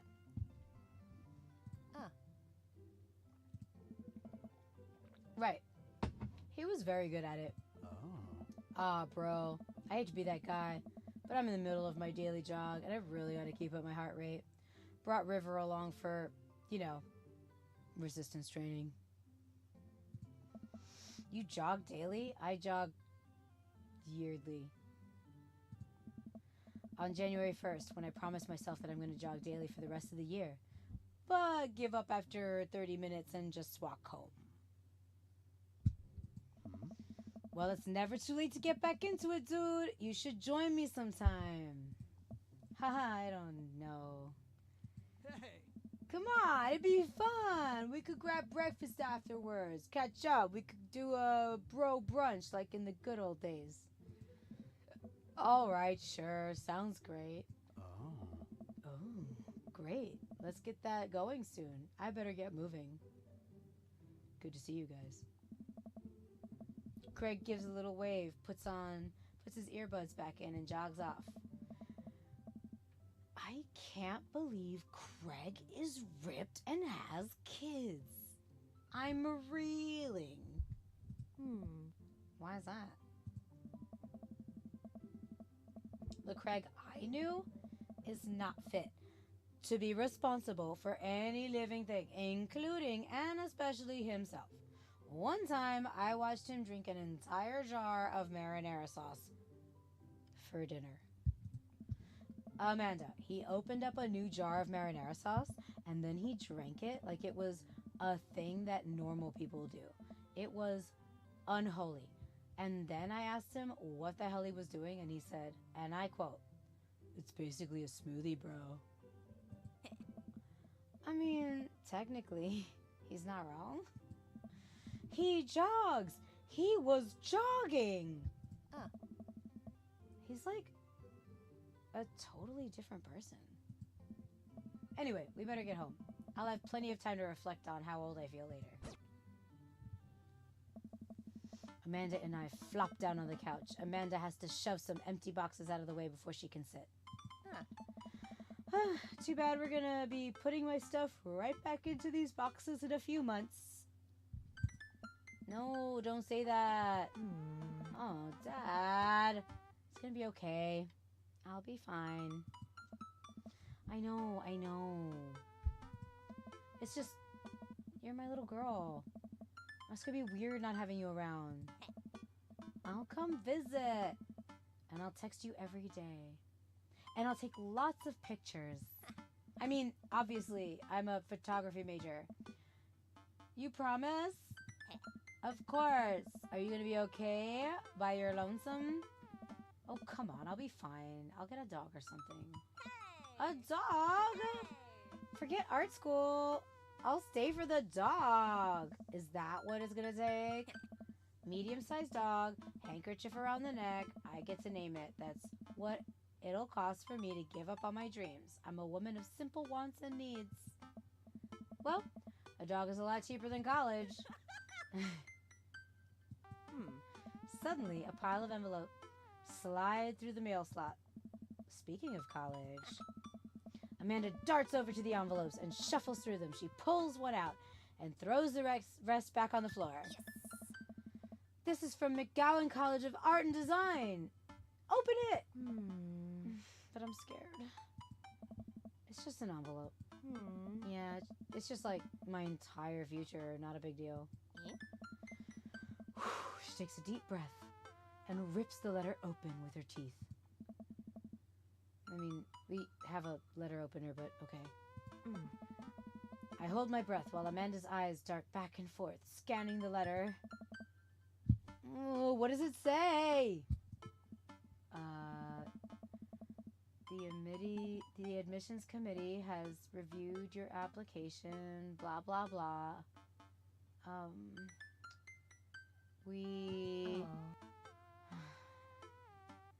face drops. Regret to inform you that we are unable to offer you admission to McGowan College of Art and Design. Amanda throws the letter on the coffee table. Oh, sweetie. It's okay. I kind of saw it coming. I knew I shouldn't have put that experimental stuff in my portfolio. Their admissions officer told me they just want to see portraits or whatever. I pull Amanda in for a big hug. You're an amazing photographer. I know how much work you put into your portfolio. Some other school is gonna want to snatch you up for sure. Huh? Yeah, I know. It's fine. Are you actually fine, or are you just saying that? I'm fine. Really. Her face says the opposite, but I probably shouldn't push her on this.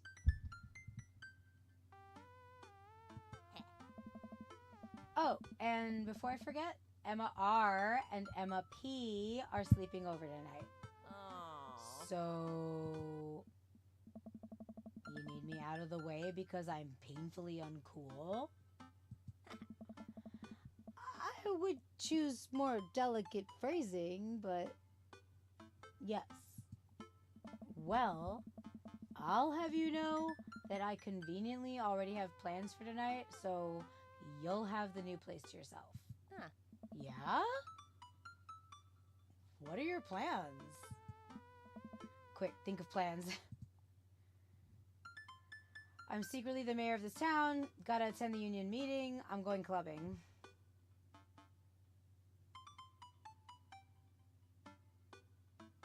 I need to get juice. And a sweater.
Okay, so I'm going clubbing. What is she gonna believe? She's not gonna believe that. But she's not gonna believe the other ones. She's gonna know it's bullshit. She's gonna know I'm full of shit. I mean, I didn't get a sweater. I got a robe because like I was keeping in spirit with the purple.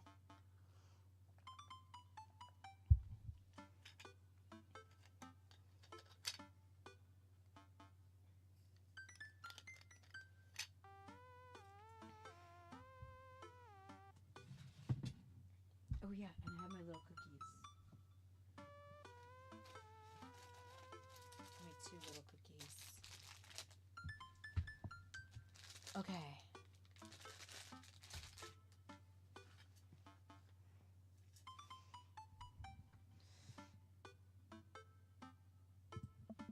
I'm gonna put on a nice outfit and go tear it up on the dance floor. All the hottest dance moves. The lawnmower, the sprinkler, Jesus, the running man. You know, the ones all the kids these days are doing. You know. All right, but I'm not gonna come pick you up if you pull anything this time. Not again. I'm just kidding. I'm actually going to go out and watch the game. Nice. Which game? You know, the game, the one that's on tonight. Ugh. The game on TV at somewhere other than here. Okay, cool. While you do that, I'm gonna go do drugs and commit some light arson with the Emmas. I'm concerned you're hanging with the wrong crowd. Amanda shrugs. I would have expected you guys to be up to white-collar crime by this point. Maybe money laundering, at least? I'm a street rat, Pops. You're kidding about doing drugs and crime, right? Yes, Dad. Just making sure. I give her a pat on the head. Have fun with your sports. Are you being sarcastic? No, just making fun of sports is played out. Oh. Alright then. I do some light cleaning around the house and decide to clear out right before Amanda's friends arrive. Before I leave, Amanda stops me. Hey, don't forget that you have that meeting with my English teacher tomorrow. Oh, right. Mr. Vega. Yep. Totally remembered. I'll be there. Is Mr. Vega hot? Is Mr. Vega hot? Well, I guess I really didn't think this plan through. I'm not entirely sure where the closest bar is, and Amanda still hasn't shown me how to use GPS on my phone. So I'm just gonna pick a direction and walk in it. Let's go this way. Cool, okay. We're marching. We're marching in the direction of the game. Any game, really. In the distance, could it be? A big burned out neon sign hangs above a tiny dive bar. Jim and Kim's, huh? Alright, that'll do. The bar is small and dimly lit. The crack of pool balls sounds in the back as patrons laugh and joke. A string of multicolored Christmas lights hover above the bartender. I can't tell if he's Jim or Kim. I pull up a seat at the bar. What'll it be? One beer, please. Sure thing, boss. The bartender slides me an ice-cold beer. I take a sip and enjoy the refreshing taste. Say, are you Jim? Or Kim? I'm Neo, actually. Oh! I awkwardly turn my attention to the game, which is playing on one of the TVs on the wall. As luck would have it, my team of preference is not only playing, but is currently in the lead, which is always a good thing. The brightly colored mascot, which is some kind of animal, does cartwheels. I silently cheer on my favorite team, hoping that I don't get into any confrontational arguments with a fan of the opposing team. Several people in the bar are wearing the distinctive colors of the team I dislike, although I believe from their demeanor that, like me, the passion for their team is all in good fun. Hey. A middle-aged woman holding a nearly empty wine glass. Sidles up to the bar? Sidles? And sits uncomfortably close to me. Hey, sailor. Oh, hello. Ah. Good to see fresh meat in here. I'm Mary. Come here often? Oh, no. I actually just moved to this part of town today. I'm Grizzly, by the way. Oh. Ah. Are you watching the game? No.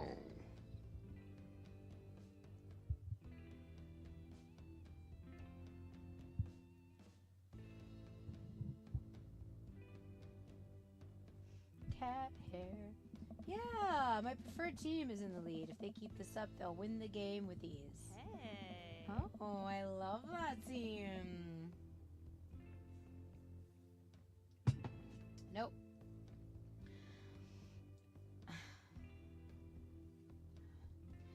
Oh, I love that team. And also, I love that game. I love someone who knows their way around balls.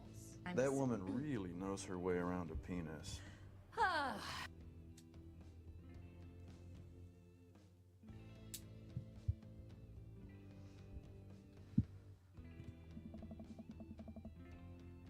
getting the impression she's a little drunk. This poor woman. All the men in this town are gay.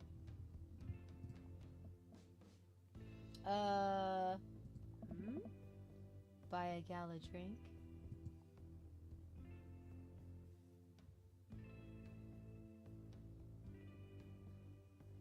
Okay, so, but can a gay guy buy a woman a drink? Or is that just like completely, like, is the only reason you buy a drink, like, can you just buy a drink without that intention? Or is this when you say, hey Mary, I can't buy you a drink. I'm a gay man. Or I could buy you a drink, but I'm a gay man.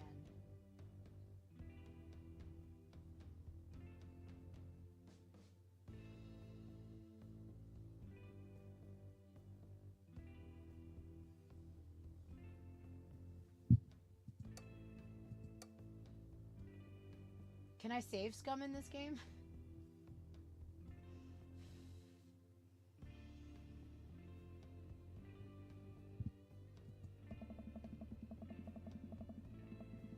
I almost reluctantly signal the bartender and order Mary another glass of wine. Neil jokes back and forth with Mary. They're clearly friends, and this clearly isn't her first time doing this. She tips her glass at me. Suppose I gotta keep you company now. Hey, So, sailor. what do you want to know? Ah, this is how I let her know. This is how we do it. We just talked about this. We just talked about this because you can't just be like, "Hey, what's up? Are you down for the V, Jean?" You know, like if I was into someone, I'd be like, "Yo, what's up?" I can't just be like, "Are you gay?" Because like you can't. That's weird and rude. But you can.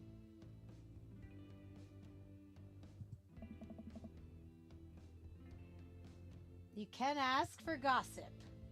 And that is how you get the Dave, baby. Baby. You came to the right broad. I'm an observer. I watch people. Why don't we just like let Mary in on a little method? I'm an observer. I watch people. I see everything. Know everyone. Nothing gets past me. So... Come on. So what? I thought you were gonna... Huh? I forgot what we were talking about. About the gossip. You said nothing gets past you. Oh, right. I'm also a steel trap. Confidential to a fault. She's also a little drunk, so I'm trying to... Confidential to a fault. Okay. So what else can you tell me about this part of town?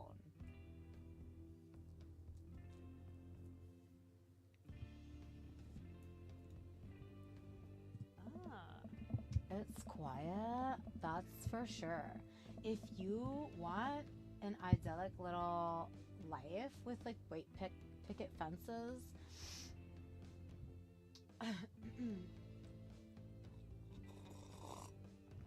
this is the place to do it. But every town has its secrets, you know? Right? I called it. She takes a sip of her drink. That was a little too ominous for my taste. She leans in closer.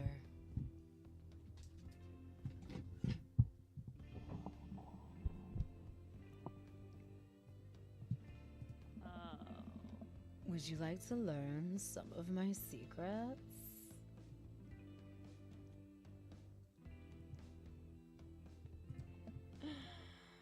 Oh boy.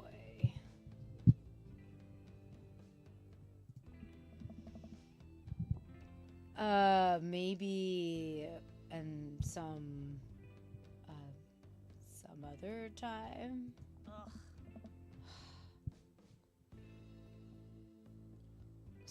Suit yourself, sailor.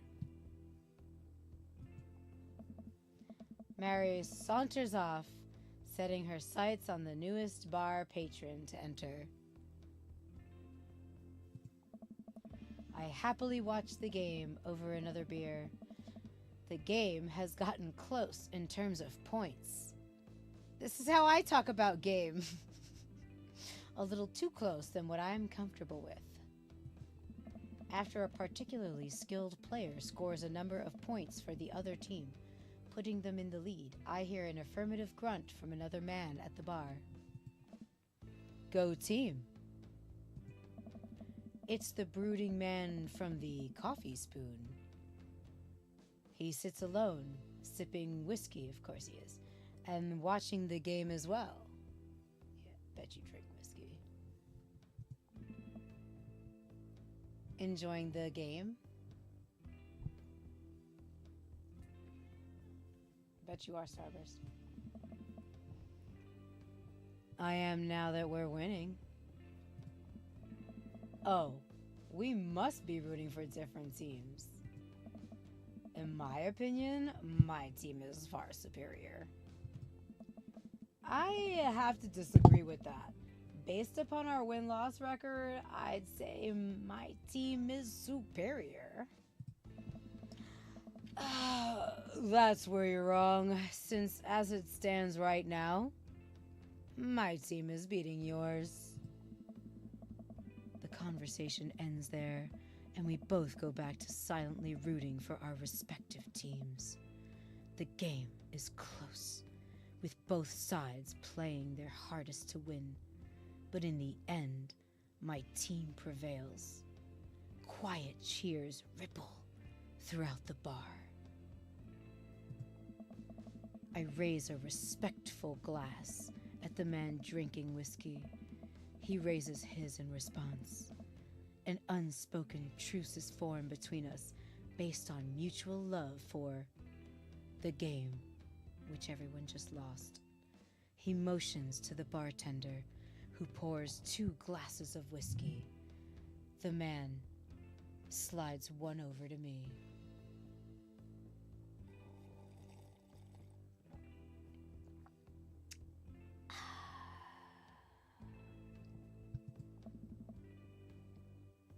The name's Robert. Thanks. I'm Grizzly. You must be new here. Mary already hit on you? Yeah. Oh, baby, I like it raw. Yeah, baby, I like it raw. Robert chuckles. It's uncomfortable. She's a peach. Well, you picked the best bar in town. As slimy as it is, you'll never find a better spot than Jim and Kim's. Is there actually a Jim and Kim that runs this place? Or... No, that'd be Neil. Neil waves from across the bar. Hey. Welcome back. I'm Neil. I has job. Good guy, Neil. Not enough Neils in this world. Oh. Okay. You a whiskey fella or a beer fella? Beer, but I'll drink, like, most things. You like shots?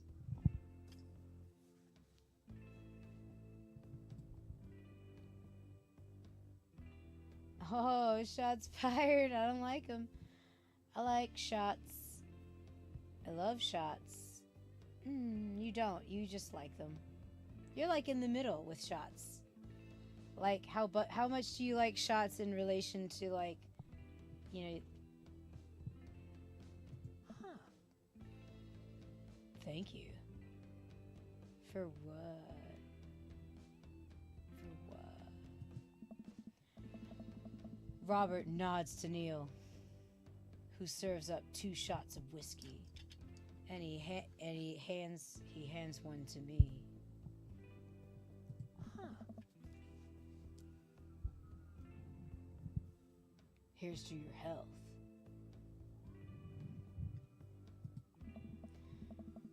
We take the shots. The whiskey burns going down. But I try my hardest to look tough.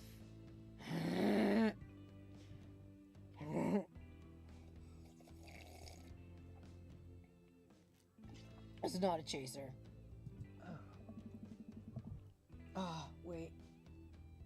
I think this is what making friends is. Okay, Grizzly.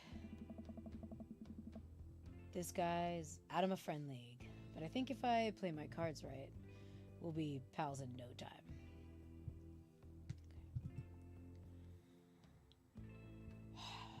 Compliment his cool leather jacket, compliment his rugged good looks. compliment his hand tattoo.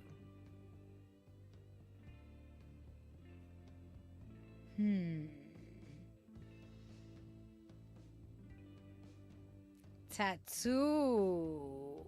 Let's do it. I like your tattoo. What does it mean?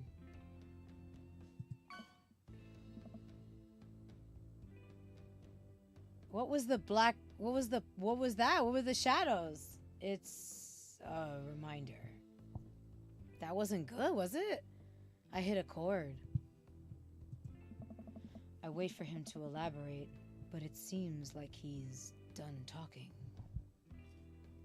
Hey, Green Ann, how you living? I would have chosen jacket myself. Man, this guy is mysterious and cool. Cool. Oh. Cooler, way cooler than I am, at least.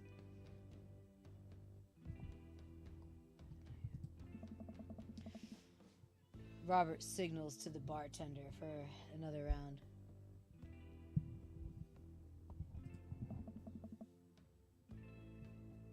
What are you doing here tonight? My daughter kicked me out of the house, running from my problems. Trying to make friends.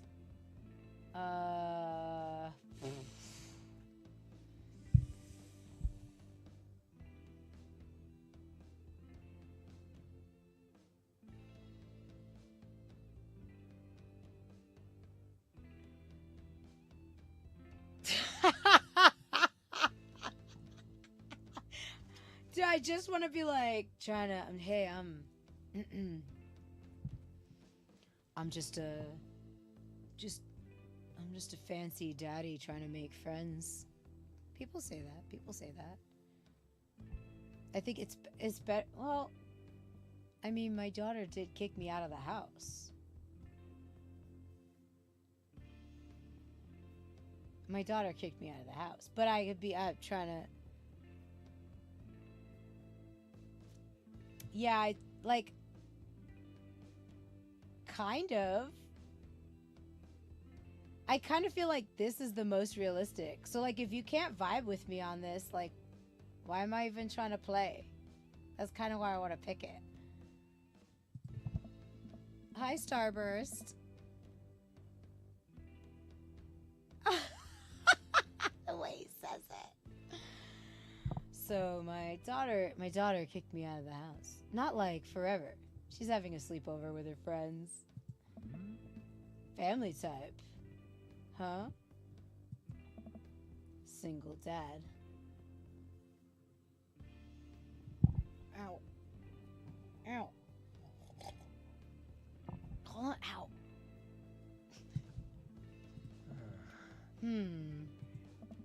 He gets up. Hey.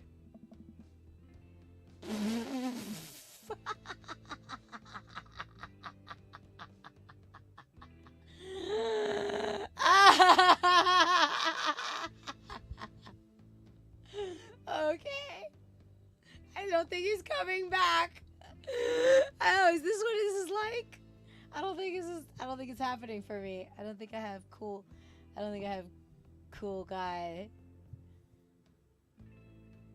He dipped. Be right back. Gotta powder my nose. Never seen Robert this talkative. He must really like you. Ha, I guess so. What? He's not. He's about to never come back. What are you talking about?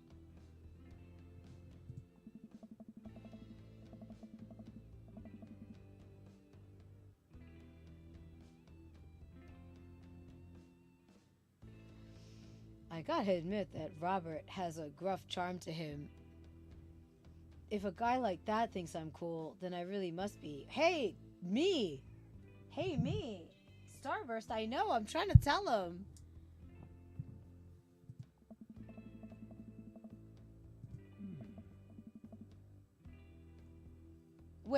Robert comes back from the bathroom and grabs his jacket. I'm gonna go home. You headin' my way?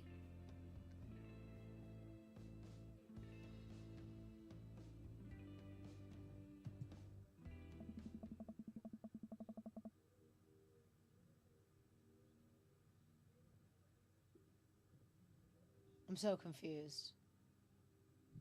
Starburst. Hey.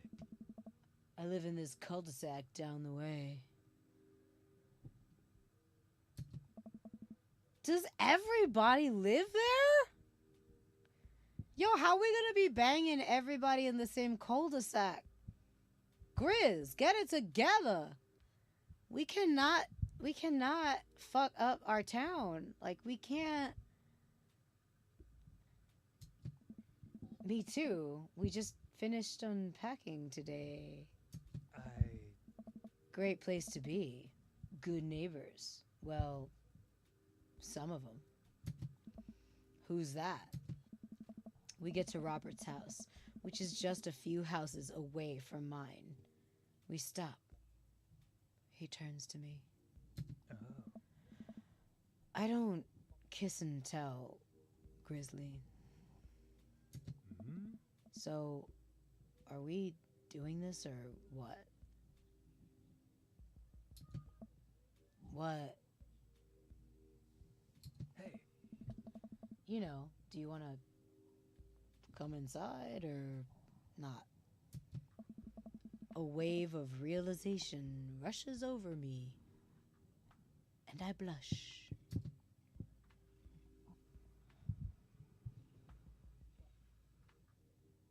Hell yeah. All right, all right. He put in the sack in cul-de-sac tar. Oh. Let's do it. Whatever. I ain't gonna do it with Mr. One-Upper. That's gonna drive me insane. Stop, Starburst. Yo, she's really popping off. I follow him up to his door. He fumbles with his keys for a second and unlocks the door, leading me inside.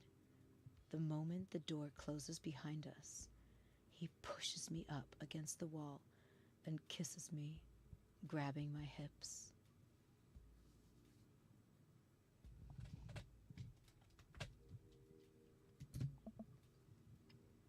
Come on.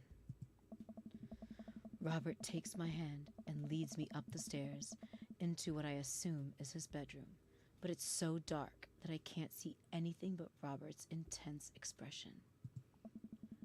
He kisses me again, and I can hear him shucking off his jacket. I clumsily take off mine too. His hands roam down my chest, and suddenly he's tugging at my belt.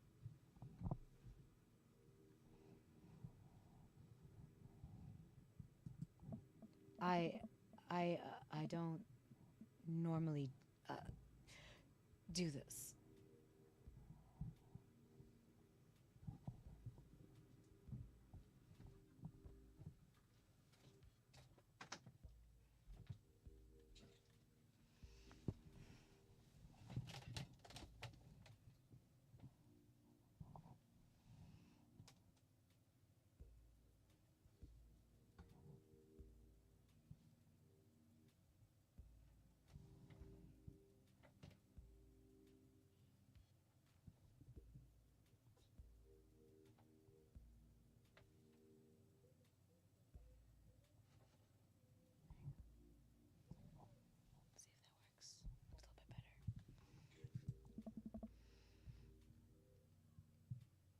Do you want to stop?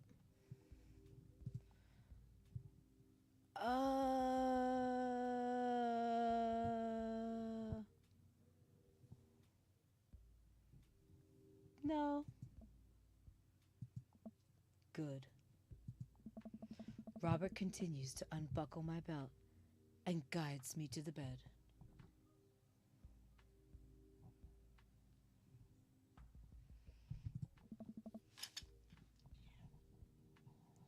Let's have some fun. And then we wait. Sunlight streams in between the slats of the blinds. My head is pounding. I really overdid it last night. Wait a minute. This isn't my old house. Or my new house.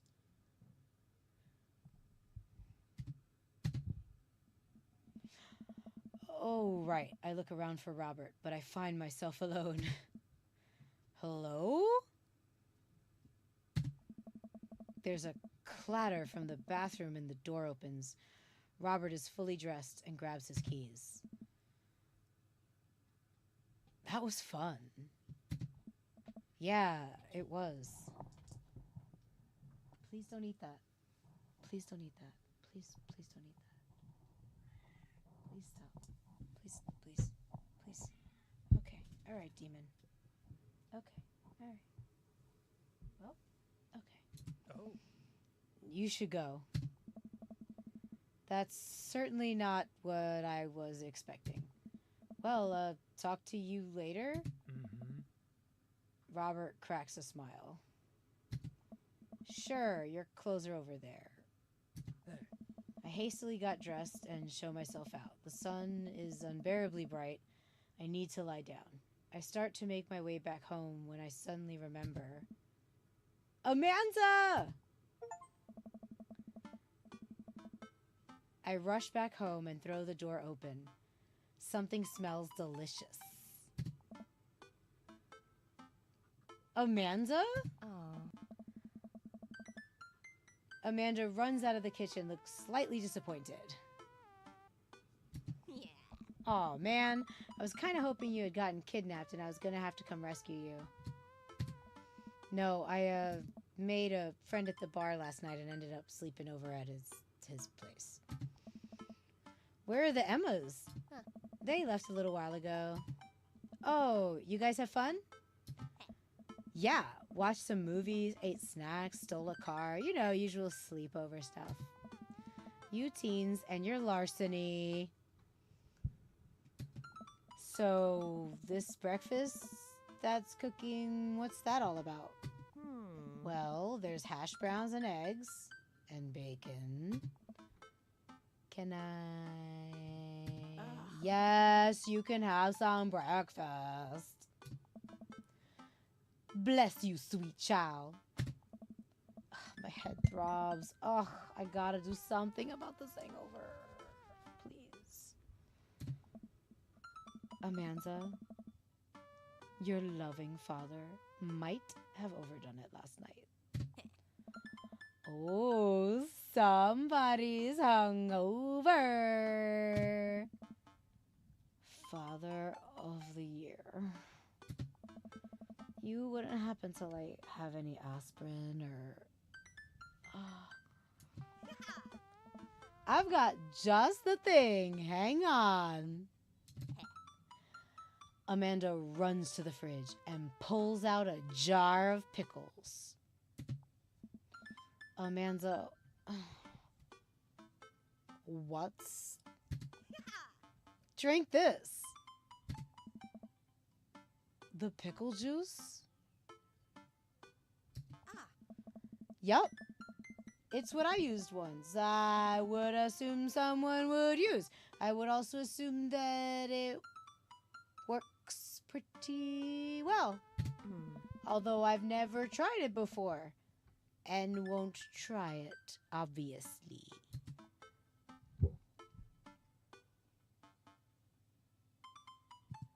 Who raised you? You did? Right. Do as I say, not as I do. You got it. This better work. I down a sip of the tart juice. Huh. No. More than that. Way more than that. Whoa. I mean, I assume. Huh. Watch it, you. I drink more pickle juice and help myself to the delicious breakfast that Amanda has graciously allowed me to partake in. After inhaling some hash browns and dunking several pieces of bacon into my runny egg yolk, I'm starting to feel a little better. Amanda grabs her backpack and keys.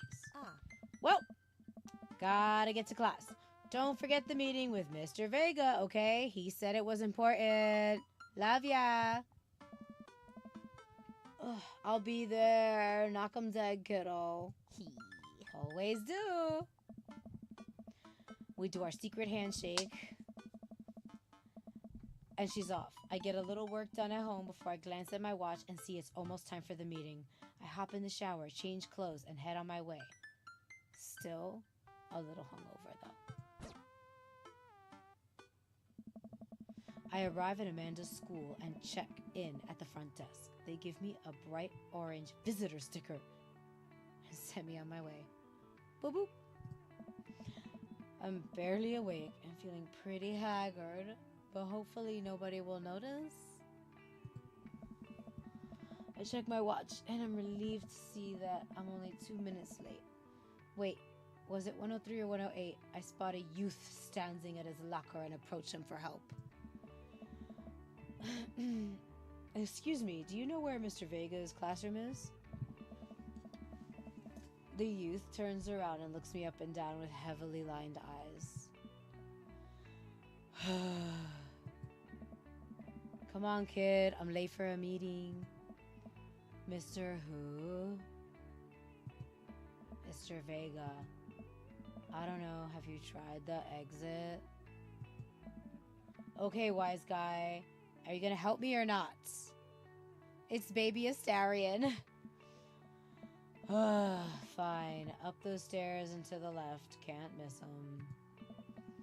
I head up the stairs and walk around, unable to find Mr. Vega's class anywhere. Oh no. After a couple of minutes of searching, I head back downstairs. That punk youth sent me on a wild goose chase. I get back to where that low-rent Gerard Way is standing, fully ready to give him a piece of my mind when suddenly a head pops out of the classroom next to his locker.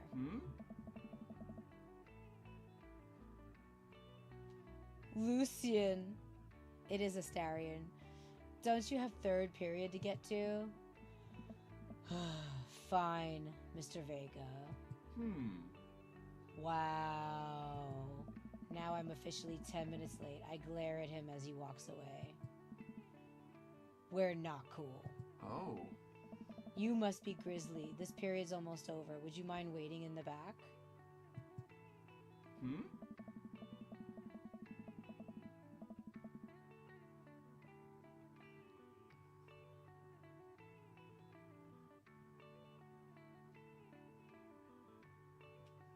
Mr. Vega leads me in, and I take a seat. Hugo Vega?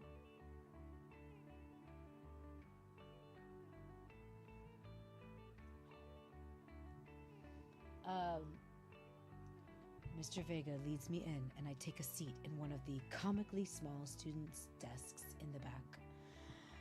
I might get stuck in this. Oh. Alright, where were we? Now, who can tell me about the unreliability of the narrator in J.D. Salinger's Catcher in the Rye? Yes, Colin? Colin stands up and does the thing where he blows into the crook of his elbow to make a fart noise. Oh. The whole class erupts in laughter. Alright, everybody. Very funny, Colin. Please sit down. Yeah, teacher is looking very ZADDY-ish. I'm finna to say, hello. Low Rent Gerard Way is hilarious. Holden Caulfield is an unreliable narrator in the sense that the bell for the end of the period rings. All of the students immediately get up and make a break for the door. What? Remember to do the reading and answer the response questions on page 194 of your textbook. Nobody's listening. Oh. Or not, I guess. Mr. Vega turns to me and sighs. Middle schoolers, right? Don't you teach high schoolers? Both. You know, budget cuts. Right. Thanks so much for coming in. No problem, Mr. Vega. Please, call me Hugo. I don't normally do these impromptu parent-teacher meetings, but as I'm sure you know, Amanda is a very bright student, and I'm concerned about her recent behavior. What's going on? Amanda has never been the most engaged student, but I know she cares. Recently, though, she's been falling behind. She's not completing assignments and has been doing rather poorly on tests. I normally chalk this up to senioritis, but this is strange. I thought Amanda always shared everything with me. It hadn't even crossed my mind that something might be wrong. I just wanted to ask, is everything okay at home? It's not my fucking alarm.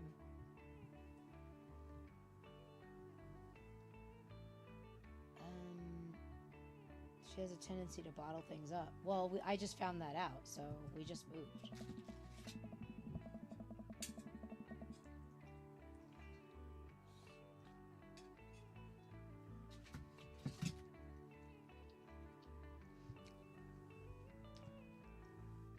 Well, we just moved recently, but it was only to the other side of town, and Amanda was more excited about it than I was. See if you can talk to her about it. I know she values you a great deal and would appreciate your guidance. If she keeps heading down this road... I know how important art school is to her, and I would hate to see her miss out on a scholarship money that she clearly deserves. I'll make sure to talk to Amanda. Thanks for letting me know, Hugo. Hey. Anytime. On my way out, I stop, thinking for a moment. I turn to Hugo. Hey, Hugo? Ah. Yes? They ever catch that rye?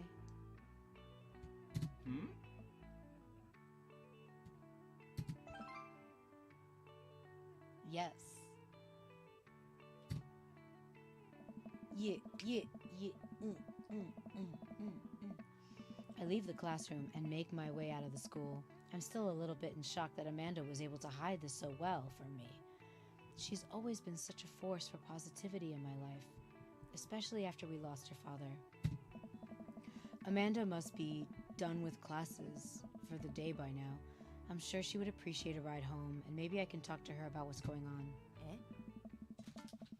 I pull up to the carpool and Amanda hops in the passenger seat.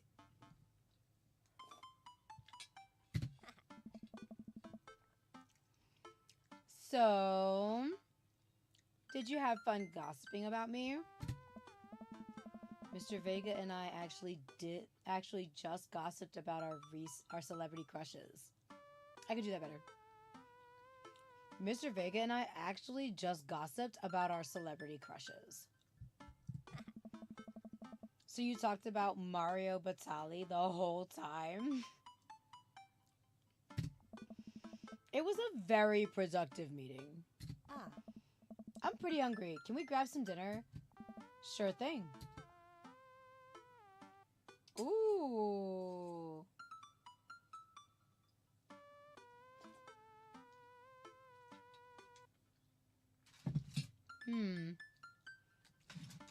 Maybe since we have to talk, we could go to the food court.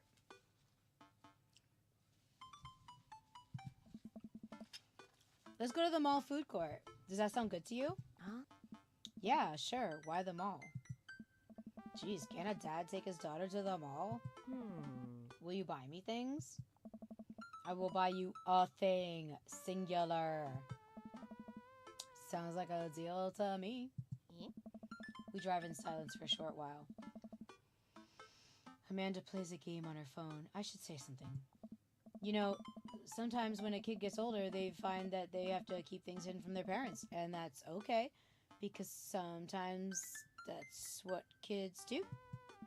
And that's okay, but also sometimes it's good to have the parents' perspective because, you know, maybe the parents have also dealt with similar situations. And maybe they're a little cooler than you give them credit for. Anyway, what I'm trying to say is that it's good to share. Love you. Have you been reading my tweets? You have a Twitter? What? Never mind. Look, sweetie, Mr. Vega said you haven't been participating in class and you're not turning things in. Huh. Oh, I'm fine, Pops. Senioritis and all that. I thought you liked Mr. Vega's class. It's fine. He's fine. We pull up to a stoplight and I eye Amanda. She's still texting. Just, I want you to know that you can talk to me about anything. Dad. Uh-huh. I can tell that whatever it is, she doesn't want me knowing about it. And that's frustrating. I heard MR is going to that fancy art school in California. That's exciting. Yep. Are you bummed that you guys aren't going to the same school? Yep. Amanda keeps texting. She stifles a laugh. What's so funny? I don't think you'd get it. Okay.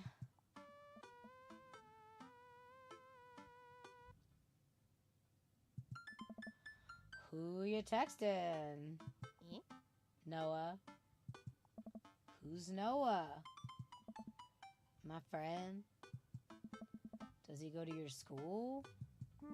Yep. Do you like Noah? Like Noah? Huh? What? No. Dad! I can't believe you would... Dad! I mean, jeez! Why would you? Ugh! Gross! Sorry, just asking. Dad, he's just... He's my friend! Guys and girls can be friends. He's just my friend.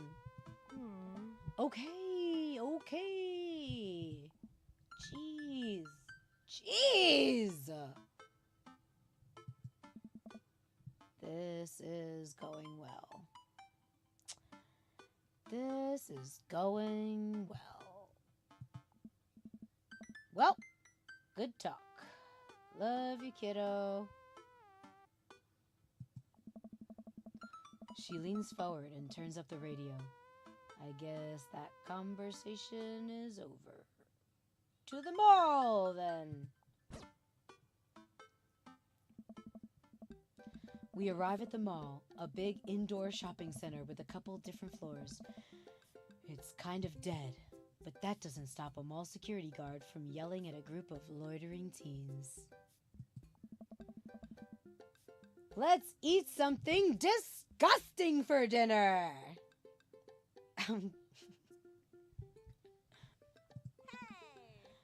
Hell yeah! I'm glad you like the voices, Pyro. I'm working on it. After a while, I was like, I should probably just try it out. Language, Missy! Heck yeah! Better.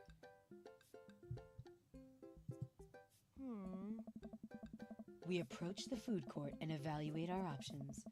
There's greasy restaurant after greasy restaurant. My heart burns just looking at the menus.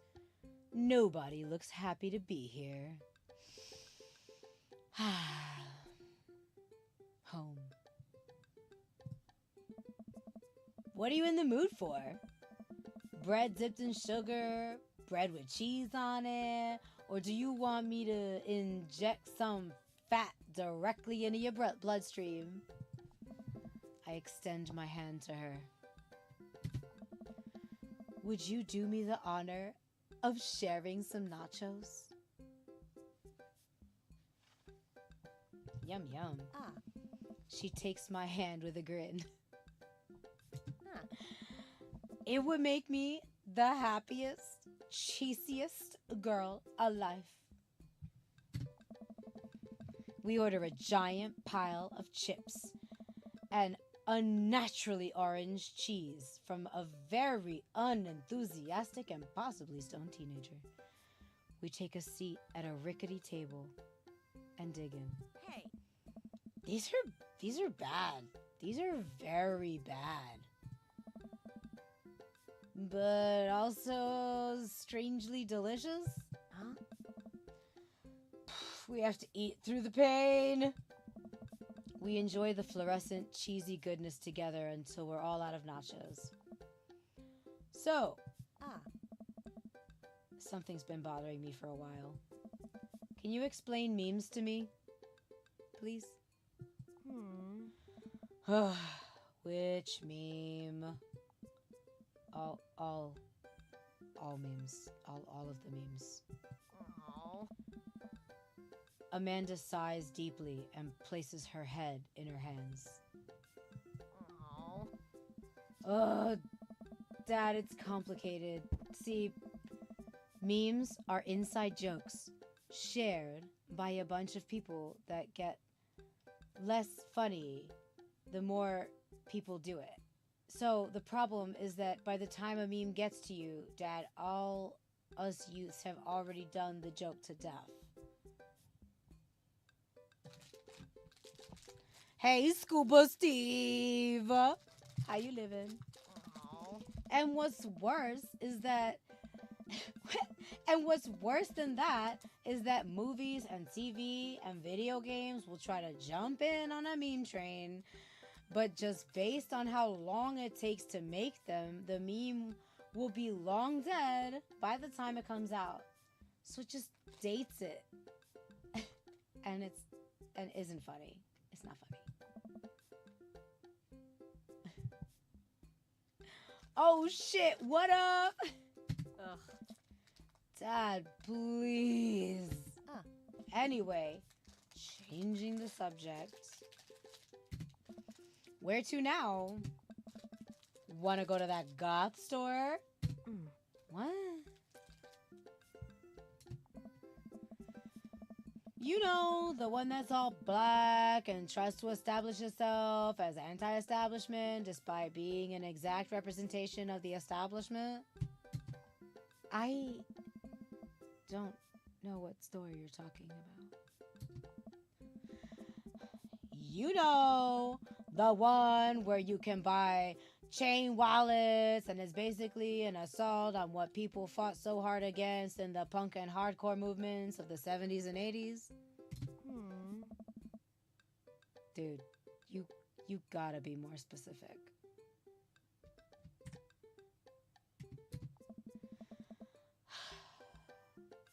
The one you threw up in that one time? Oh, that one!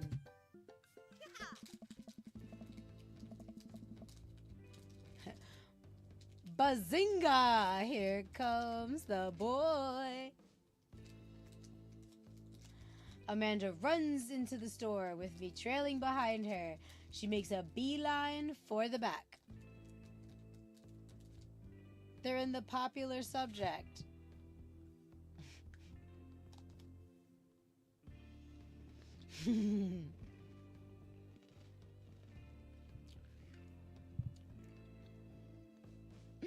They really tried so hard not to say the name of that one store. This is so funny. Yes. You're enjoying the narration? Good night, Tar. Have a wonderful evening. Thank you for hanging out.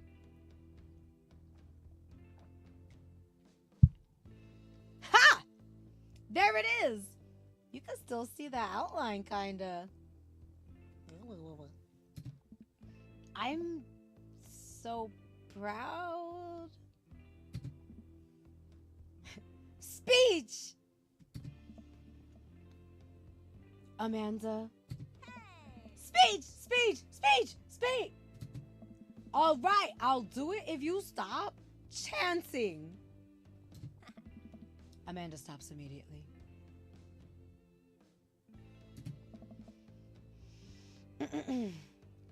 I clear my throat.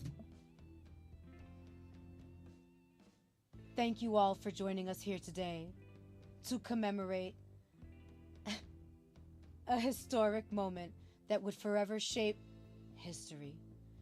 On a day very much like today, some 5 years ago, our very own Amanda Ann Jones had too much blue raspberry slushy on an outing to the mall. Oh. After begging her father to take her to Dead Goth and Beyond to buy rainbow suspenders, she proceeded to throw up all over a display of My Chemical Romance merchandise. Her loving father then had to pay for said merchandise, which to this day remains among our possessions. Thank you. Amanda is moved. She begins clapping, slow at first, and then faster and more vigorously. Several other patrons turn their heads. One of them also starts clapping, and I bow my head. Hey! Oh, hey! Chain wallets! While Amanda busies herself looking at band t-shirts, I try to find something of interest to myself. Not much for a dad to look at in a Dead Goth and Beyond store. Look at ironic mugs. Check the clearance bin for hot deals. Peruse the band t-shirts. I mean, band t-shirts? Band t-shirts?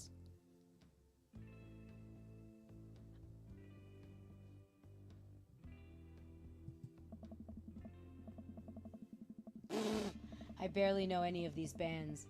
Cannibal Bone Party doesn't seem like music I enjoy, but they must be really happy that a retail outlet is carrying their merchandise. I hope their parents are really proud of them.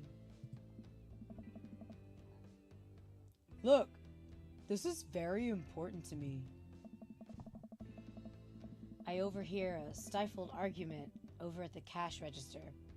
An older gentleman is carrying a garment and showing it to a bored-looking cashier with pink hair. I can see that. Don't know what to tell you, dude. I just work here. What? What? Listen, when I bought this online, the website said this blouse was Victorian inspired. However, when I received it, it clearly held the trademark of Edwardian dressage. Do you want a coupon? I can give you a coupon. Will you leave if I give you a coupon? Is there a manager present? People have to know what they're buying. I am the manager. I see. Well, it would seem that I have outstayed my welcome. Good day, shopkeep. Your superiors will receive a strongly worded letter by post. Whatever, dude. The man whirls around and storms out, his literal coattails trailing behind him. I can't tell if they are Victorian inspired or Edwardian in nature. Amanda trots up to me with a t-shirt in her hand. Oh boy, here it comes. Oh. Hey, Dadtron 5000. Yes, I'll buy it for you. Wow, that was easy. Thanks. At least it's only one this time. Amanda plops the shirt on onto the counter and grins at the cashier. You never know what you'll find in scorching discussion. I think this guy's a doctor. Dr. Acula. Oh, that was my second romance. I had to. That's funny. I love your hair. The cashier says nothing and rings Amanda up, radiating hatred. I hand her a 20. So, what was that guy's deal? The cashier rolls her eyes so hard, I'm worried she'll pull something. That's Damien. He's in here all the time. He's obsessed with Victorian fashion or whatever. She hands Amanda her bag, and it's clear the conversation is over. It's over! We make our way out of the store and head home to get some rest. Amanda and I sit on the couch, trying to find something to watch over bowls of ice cream. Oh, cool! Long Haul Paranormal Ice Road Ghost Truckers is on. What the? Your favorite, right? Oh, hell yes. They have to make it over the Canadian tundra before the ice road melts, but also they're hunting ghosts. Also, the trucks are haunted. This is an episode I've already seen, but it's one of the best. Callum and Flint Dogbone, the twin brother truck driving and ghost hunting duo, find themselves in the greatest peril yet. Oh no! The ghost done got control of the truck. Hold up.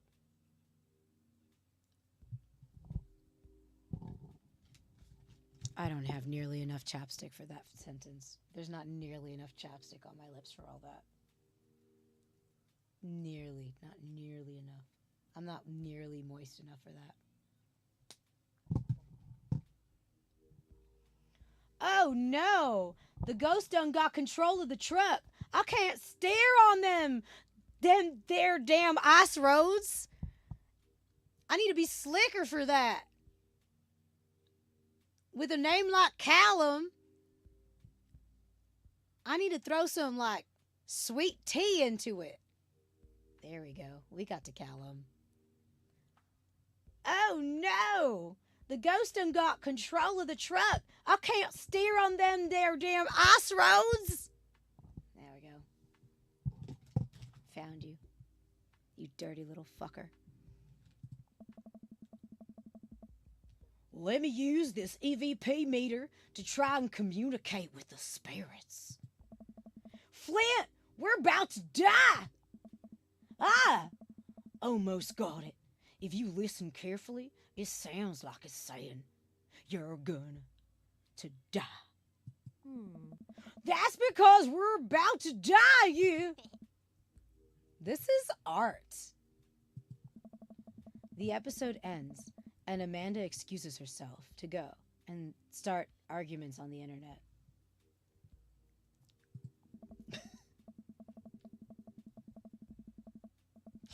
I stay up a little longer, curious about the exploits of Callum and Flint Dogbone after their disastrous ice road accident. Afterward, I crawl into bed and get a good night's sleep. Excellent voice for Callum and Flint. Definitely enjoying. Thank you, X. It was worth the minute, you know, it was worth the calibration.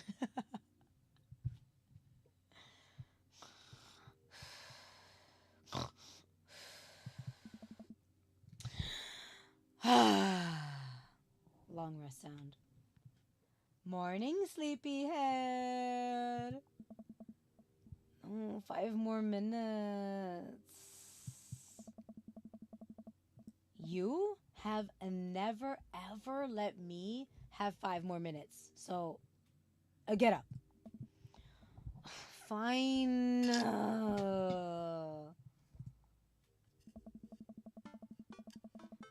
We have cereal for breakfast and spend the morning putting together furniture. Amanda is much better at interpreting the tiny manuals. We're able to put together a few shelves and one desk, but I'm pretty sure it was supposed to be a bookshelf or a bookcase. So, you excited for the cookout today? Excited to beef up my grilling skills. If there's food, I'm excited. Yeah, if I was Thor. It sounds like my character is very you know? It sounds like we've been through it and we're like, I don't know if I'm excited about this. But also I kind of am excited if there's food.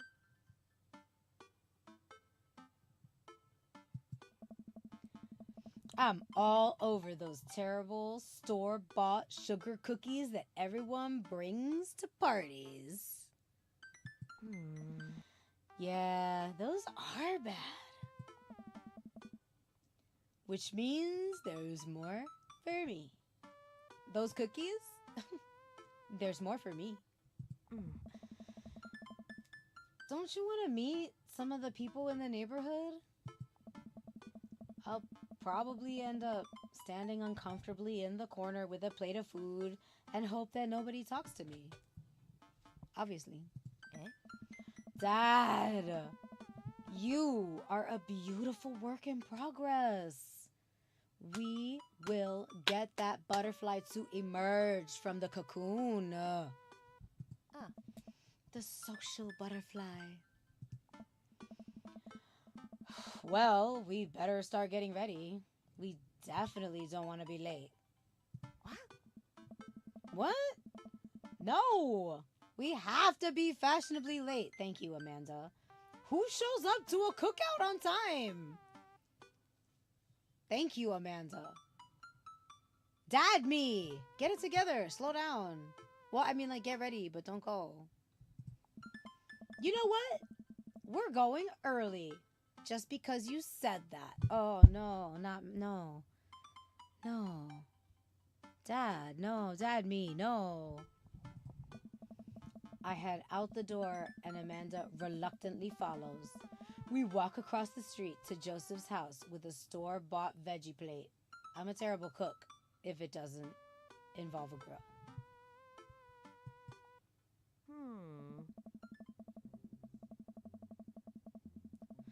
Yes. I guess we're not as early as we thought we were. Joseph's backyard is already packed with people, and the smell of hot dogs wafts through the air. Small children run through a sprinkler, and adults chat in small clusters.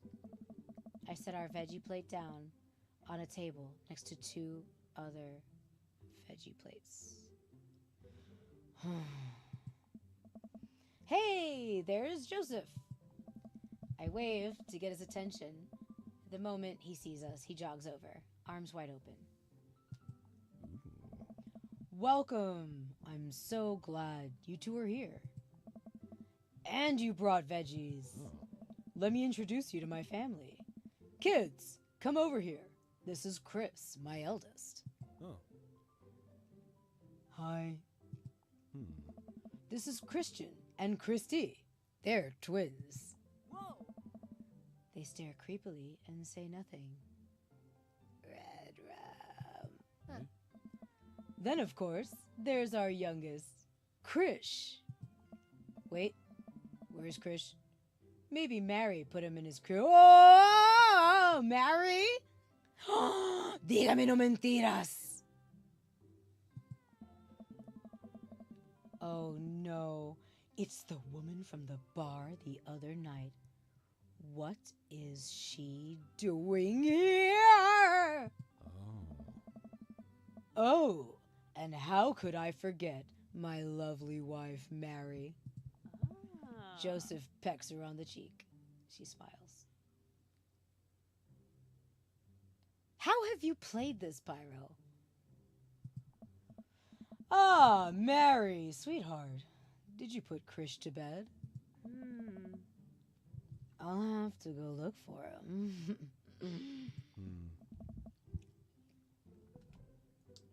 What? You'll have to...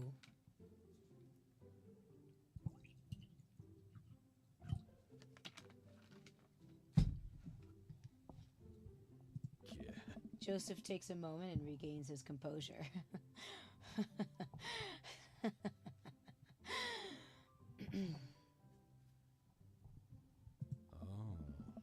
Mary, this is our new neighbor, Grizzly, and his daughter, Amanda.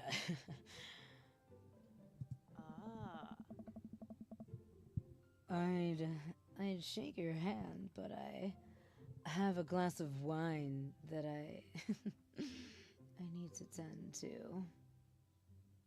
How did I know?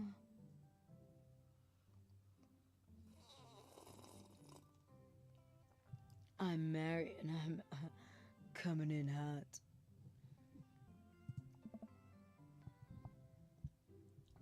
I love her.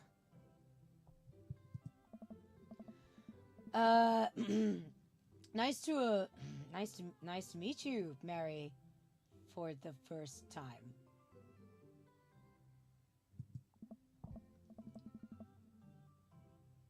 Charmed. Well, I have to go over there now. Mary leaves. Oh God, this is so awkward. I wonder if Joseph knows. I wonder if Mary knows that Joseph knows. I wonder if Joseph knows that Mary knows that I know.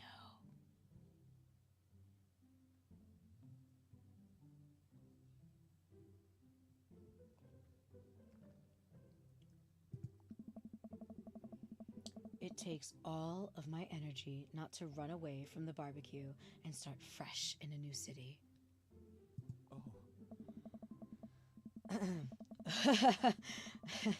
My wife has a wonderful sense of humor. But please, you two, enjoy the barbecue. All the guys are really excited to meet you. Amanda and I mill around and try some of the food spread out on the table. I pick at some of deviled eggs. Amanda grabs a small paper plate and immediately begins piling it with baked goods. A la House of Hope. Ugh, I don't want to have to make friends. Ugh. Come on, Dad. Who are you gonna party with when I go off to school? But I don't wanna have to do pleasantries. Dad? They're gonna talk about the weather. Ugh. Go. Do it. Go. You make a friend. No. Go. But how could I possibly abandon my only child at a social function? That's bad parenting. Okay, that's bad. This plate of cookies is my new dad. Bye. Amanda shoves me into the center of the yard. Well, here goes nothing. I look around the party and am surprised to see some familiar faces. Isn't that the barista from the Coffee Spoon? Oh, dang. Robert's here. Didn't that guy throw a frisbee at my head? Whoa. Isn't that the guy who was throwing a fit in Dead Gotham Beyond, though? Okay. Alright. Isn't that Amanda's teacher? How is he here? Hey, I know Craig. But wait a second. All of these people live in our cul-de-sac? That can't be right. I better investigate.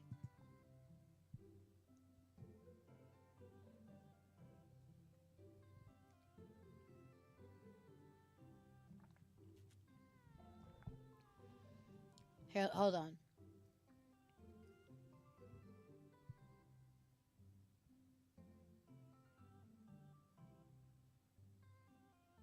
I get to talk to all of them, right?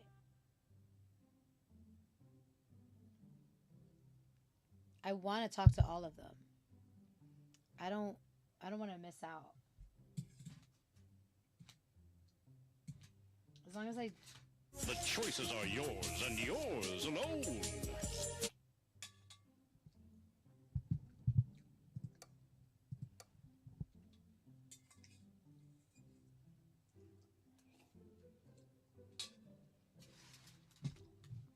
Okay. I want to talk to everyone.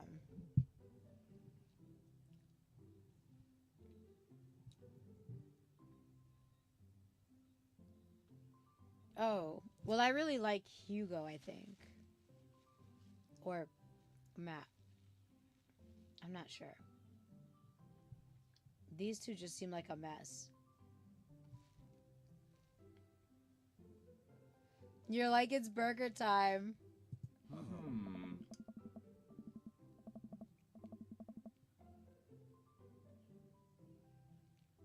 Matt and Hugo seem to be embroiled in an intense discussion. Craig looks on, smiling politely.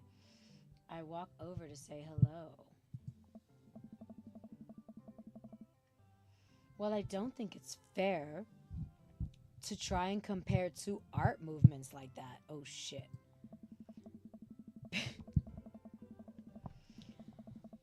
Periods in art only exist because they're a unique byproduct of the social and political climate of a time and place. And to try and take something like, say, the Rococo period and compare it to a postmodernism in America, you're completely disregarding the context in which a work of art is created. Matt and Hugo seem to be so busy talking they don't notice me. Craig leans in. Dude, I have no idea what's happening.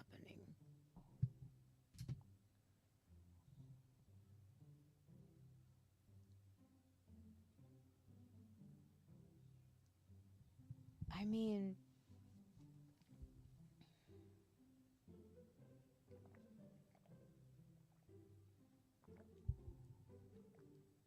Hugo and Matt don't get along. But, like, if I talk to Craig,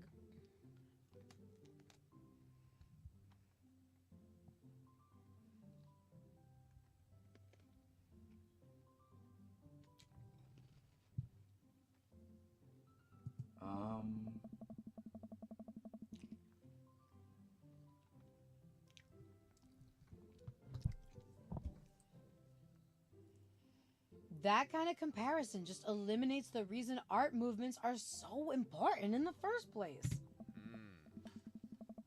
You're not wrong, but I think there is no harm in comparing one work of art to another. You could definitely say one painting is better than another if you're evaluating technical skill from a purely formalist standpoint. If I showed you a Matisse, then something by the Dutch masters, which one would you say shows more technical prowess? I am so lost right now. I shoot a worried glance over to Craig, who returns it. Well, sure. You could say that the Dutch masters were technically more skilled, but I would argue that while the Dutch masters were better at painters, Matisse had better paintings overall.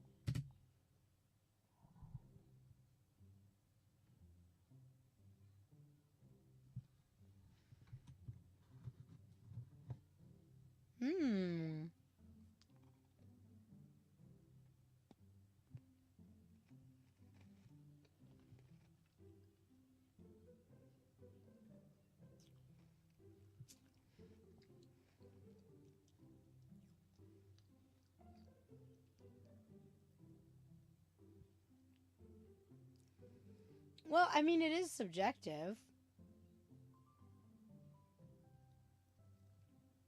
But, like, kind of not.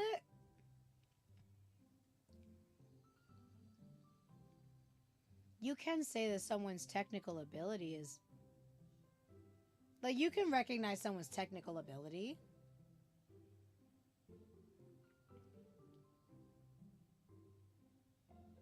Also, what is this guy a pro at, my character?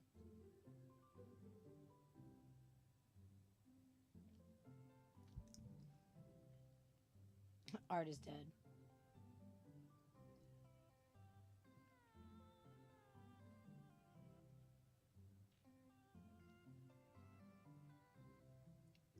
Oh. How do you mean? Well, that painting of the guy with the apple in front of his face is pretty nice. Matisse rocks. Oh. That's, Magritte. Right, Art. Sorry. You're fine, dude.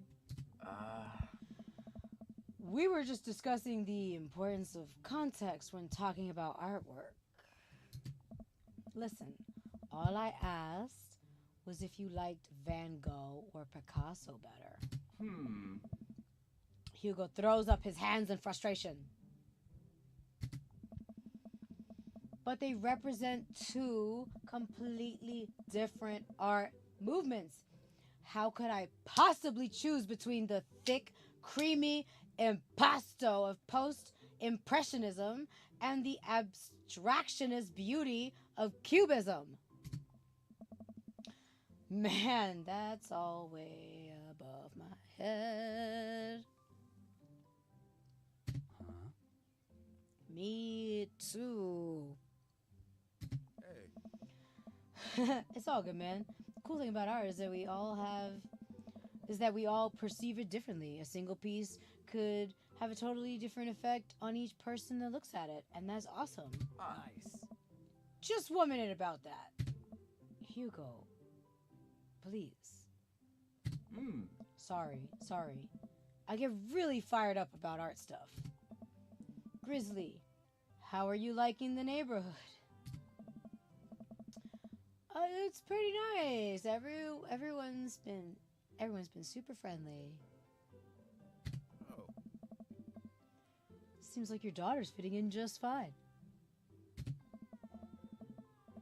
Matt points across the yard to see where Amanda, Daisy, and another young girl are playing. They're all sitting cross-legged in the grass, picking weeds and weaving them into little flower crowns. It's pretty adorable. The girl I don't recognize jogs over to us. Hey. What is it, sweetheart? It's a flower crown. I thought you'd look cute in it. Hey. Well, there's only one way to find out. Matt takes the flower crown and places it atop his head. Hey, Aww. Am I cool now? The girl stares at him, thinking it over. Nope. But you're slightly less uncool than you were before you put it on. Hey, dude. Huh. Hey, Grizzly. This is my daughter. Hello. I'm Carmencita. Amanda comes over with Daisy in tow. Dad, look. I'm making friends.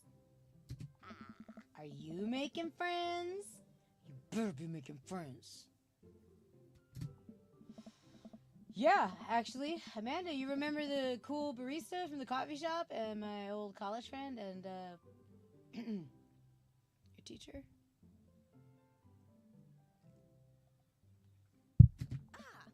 Oh, hi, Mr. Vega. Didn't realize we were neighbors. Yes. Yep. You still gonna get me that overdue term paper? Great seeing you. Amanda finger guns her way out of the conversation like a champ. She learned the finger guns move from me. I'm very proud. She's definitely a charmer. Speaking of which, where did my son go? Whoa. Hugo looks around the party. He must finally spot him because his eyes go wide. Sweet Manchego. Sweet Manchego. Ernest! Ernest Hemingway Vega! Are you smoking? Are you smoking right now?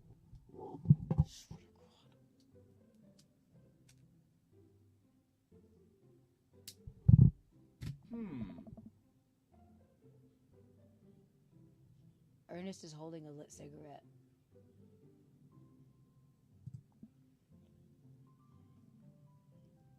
Nope. Prove it.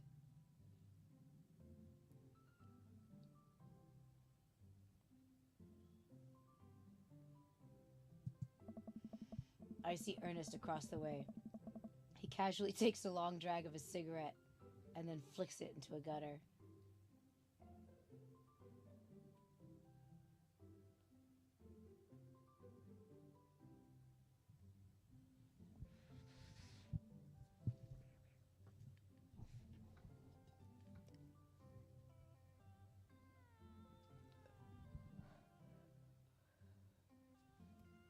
Prove it. Oh,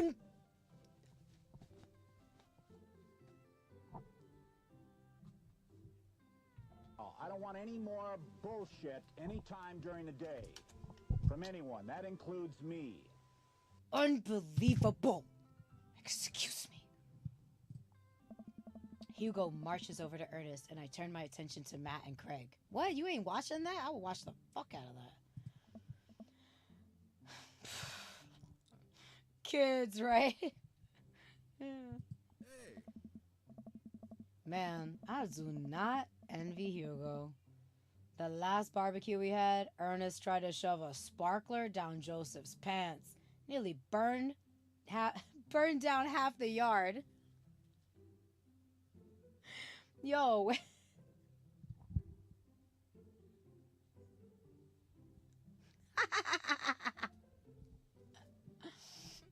Ernest is a party, huh? We like Ernest. I like Ernest.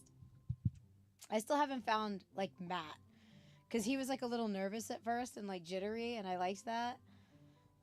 So, like, I was trying to find, let me see if I can find it. Man, I do not envy Hugo. The last barbecue we had, Ernest tried to shove a sparkler down Joseph's pants. Nearly burned down half the yard.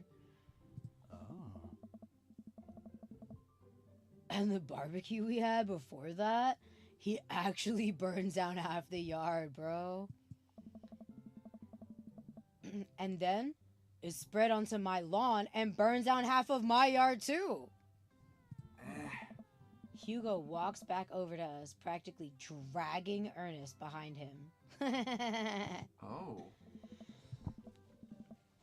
Hey everybody, sorry about that. Grizzly, this is my son, Ernest.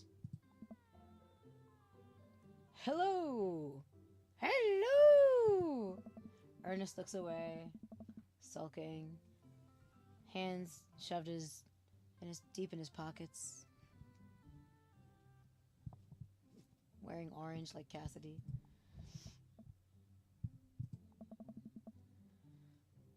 Hugo nudges him impatiently. Manners. Fucking raised you. Hey. Nice to meet you, Ernest. What grade are you in? Does it matter?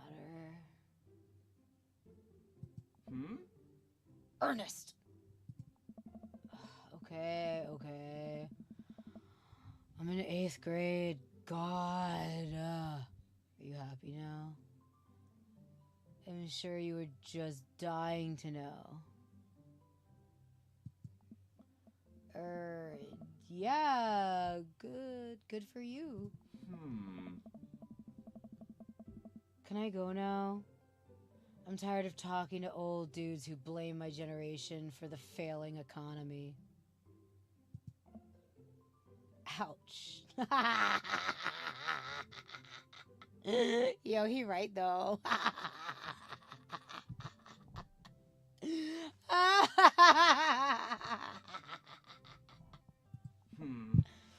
Ernest!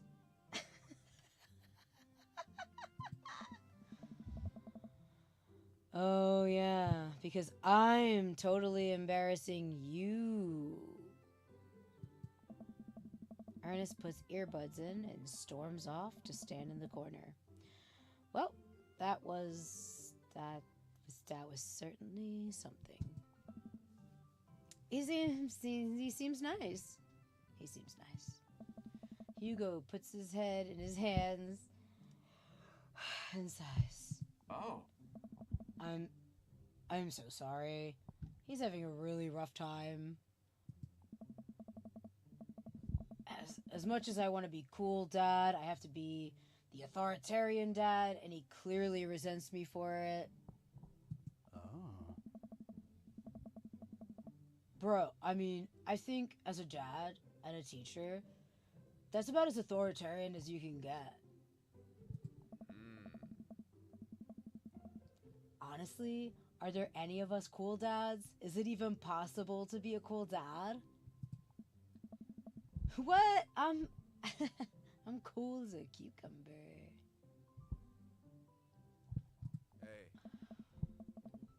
See? That right there. You can't say that.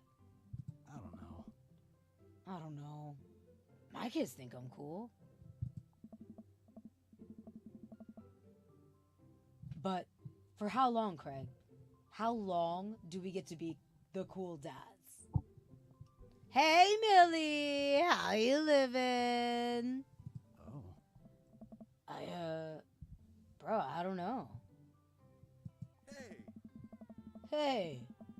I think we just have to accept the fact that as dads, we've become the machine we once raged against and accept our fate to unironically wear socks with sandals.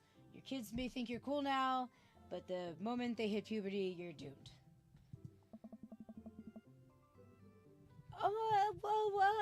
Amanda's 18 and she still thinks I'm cool. I yell across the yard to my daughter. Amanda! I'm cool, right? I'm cool still. Yeah?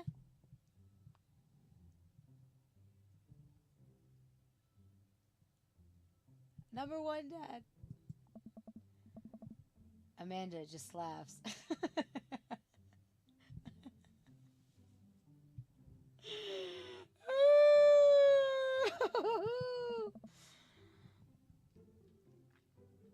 Okay, I see your point. As much as we all want it, I don't think it's as important to be a cool dad as it is to be a good dad. We can't all be best friends with our kids. It just doesn't work. I mean, look at me and Ernest. Oh. Our job as parents is to make sure our kids turn out okay. Yeah, you're right. But it'd be nice to have it both ways.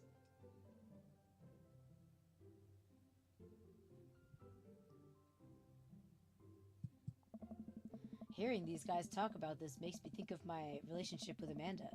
We get along so well, but there might be a time when it won't be like that. In college. Is college when that happens? Hey, yeah. Don't let us eat up your time, Grizzly. Go meet some of the other people around the neighborhood.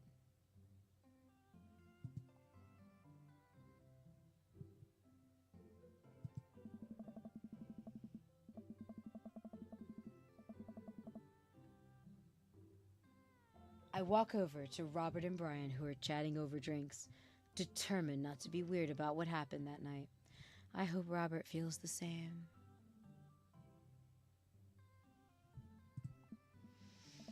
Hey, guys. Hey. Grizzly. Oh, I didn't get that. Did I get a Brian voice? I don't think I made a Brian voice.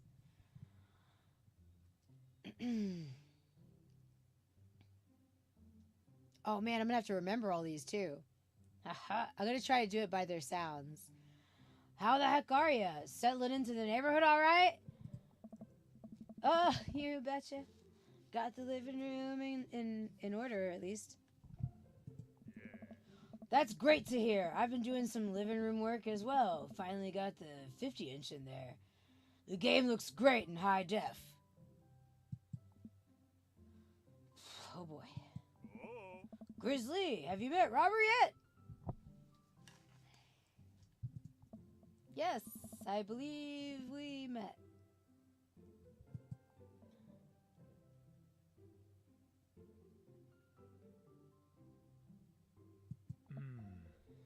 Hey.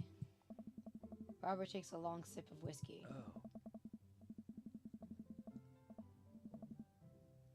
Robert robotically extends a hand. I shake it as he stares unblinkingly into my eyes. Oh God, what does it mean? How's it going? It's good. Robert focuses on the whiskey he's holding.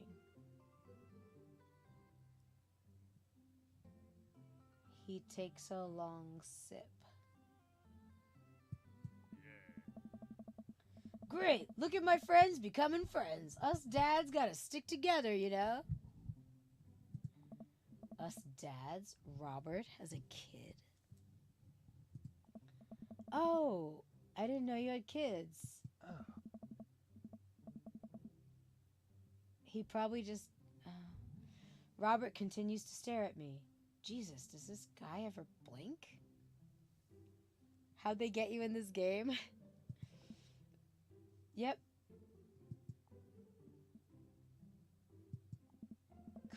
Cool. That's cool. Okay. We stand in incredibly uncomfortable silence for several moments. Until we gotta get off this haunted truck. Oh no, the ghost locked the doors.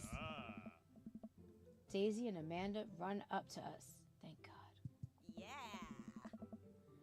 Quick, hit the emergency escape button.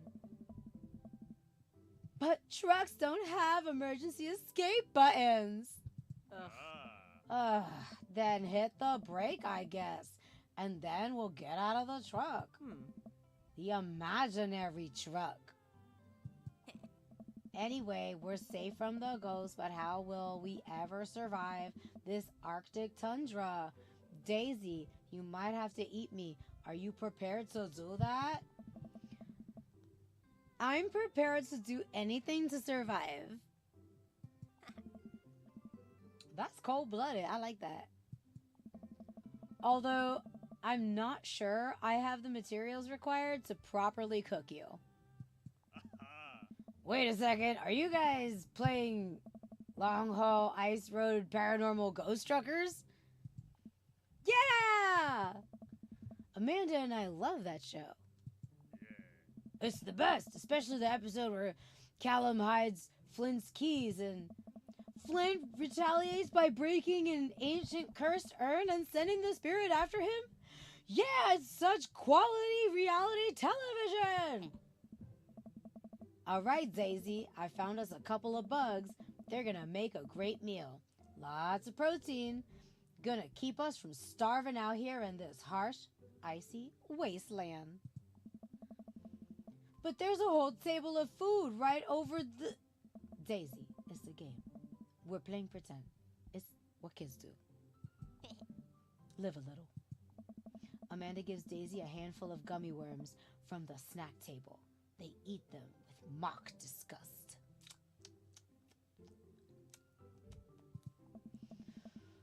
Let's go find kindling for a fire. Yeah. All right. Okay. Yeah. But not an actual fire. Because we're playing pretend? Now you're getting it. Daisy and Amanda run off. What a cute couple kids.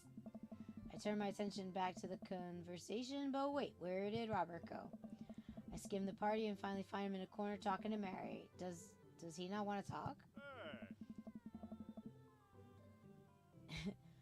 Man, I've never seen her get along with anyone so quickly. I snap out of my Robert-induced haze. I guess Amanda just sort of has a way with kids.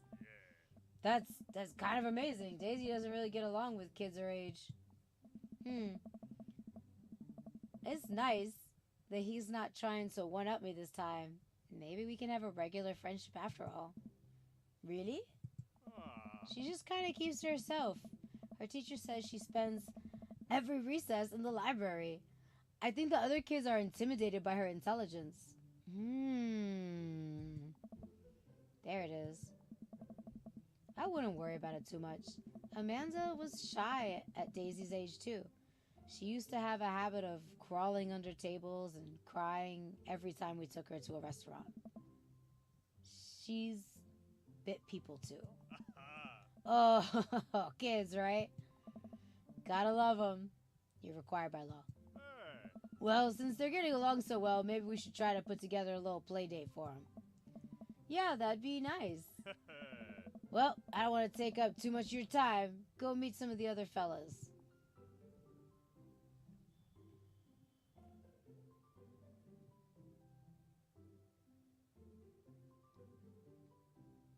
Yeah. Yeah, they definitely intimidated. I spot Joseph chatting with the guy from Dead Gotham Beyond by the grill. I wonder what they're talking about. I walk over to them. So, I'm curious. Oh, right. Hold on, I gotta get my Captain America on.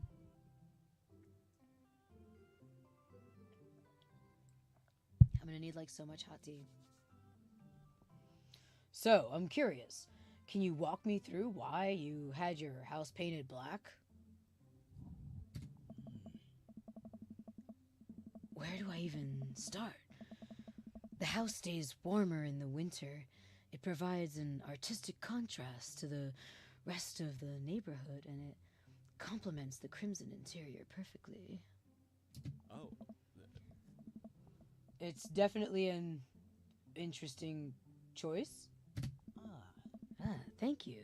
I'm very proud of my abode.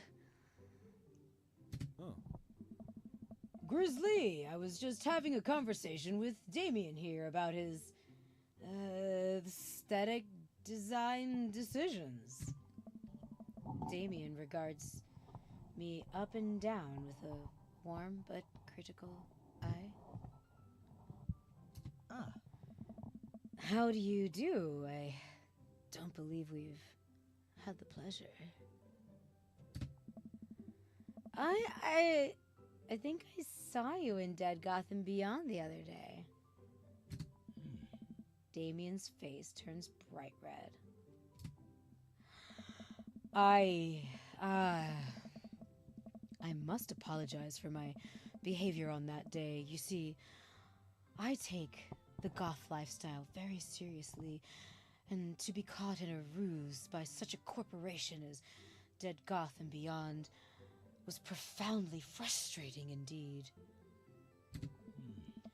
I hope you know that while my anger may have been justified, it was no such way for a gentleman to act. It's okay, man. Do tell me more about yourself. Are you new to the area? Yes, my daughter and I we just moved here the other day. She was the one I took to Dead Gotham Beyond. Wow, very good. Very good taste on her part. Does she partake in the goth lifestyle? I think for a second. I look over to Amanda, who's hanging out with some of the older kids in the neighborhood. What? Hey, Amanda! Honey? Baby sweetie, do you consider yourself a goth? Amanda yells back. I wouldn't necessarily try to fall under any one specific label, but I guess if I had to choose, I would more describe myself as a twee hipster with some normcore leanings. Bats are cool, though.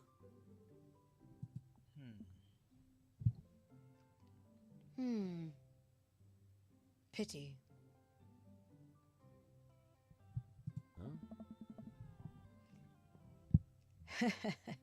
Are you enjoying the party so far? Oh, definitely. Thanks so much for putting this on. It's nice to be in a cul-de-sac where everyone is so friendly and welcoming. Yeah. Amanda walks up to the conversation. I also like The Lost Boys a lot. Really good movie. Does that count as goth? That it would, my dear. I don't believe we've had the pleasure of meeting. Damien Bloodbot, at your service. He's getting a bit of an accent now.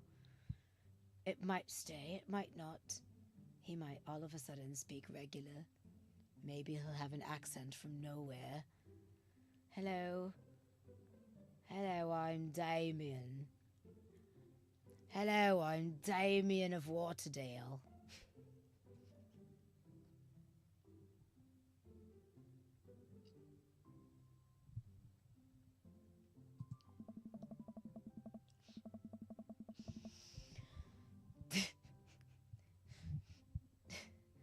Damien finishes the sentence with a flourish and a bow.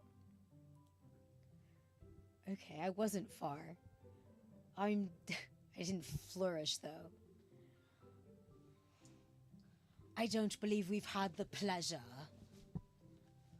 I'm Damien Bloodmarch.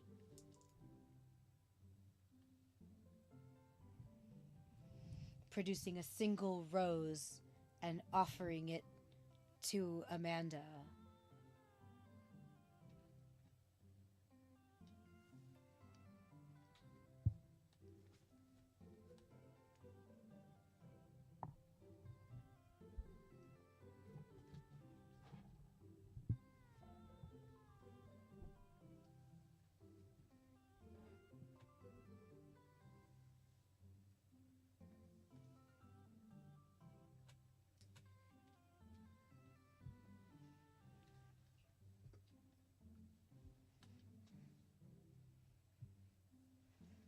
I'm Damien Bloodmarch of Waterdeep. It's a pleasure to meet you, Miss Amanda. It's the best I could do on short notice. It's a carrot rose.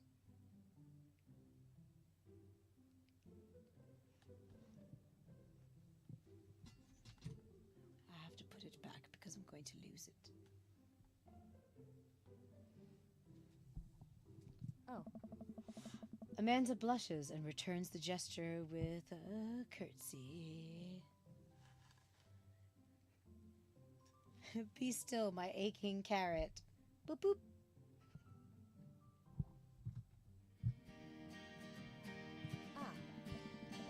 My, do you know how to treat a lady? Christian and Chrissy. Hello, Amanda. I don't know. I actually don't know how those twins sound. It's just that they have the thing going on. Hello, Amanda. Hi, Amanda. Red Rum. I don't know how they sound, but they look it. They're giving Shining vibes. Or maybe it would just be, hello, Amanda. Hello. I don't know why everyone has an accent now. Children of the Carrot. Hi. Hello, Amanda. And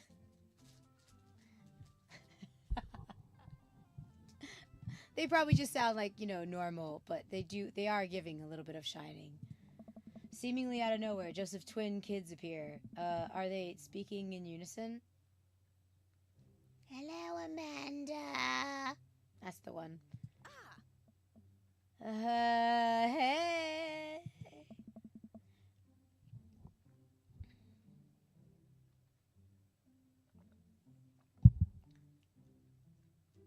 Won't you come play with us?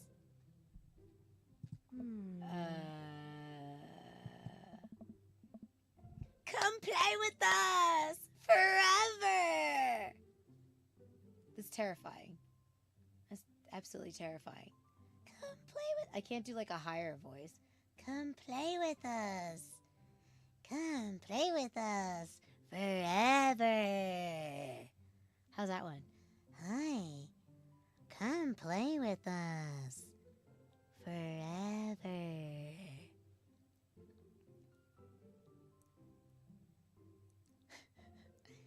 We're just two creepy kids.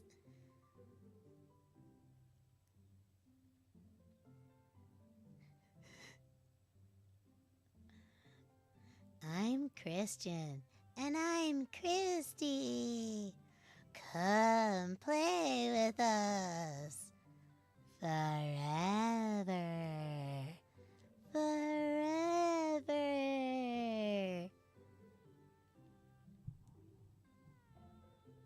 He's doing a great job raising 4 kids. Guys, enough with the creepy twin shtick. We've talked about this. Christian and Christy slowly back away.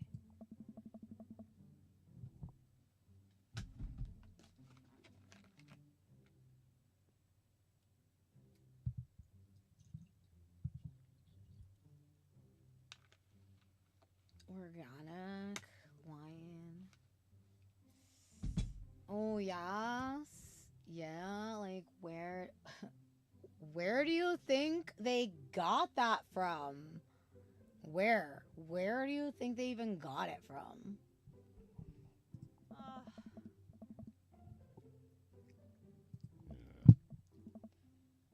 I don't know.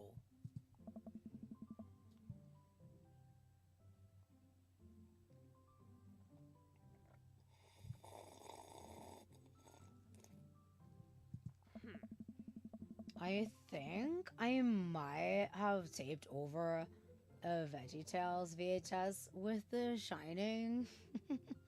Who knows?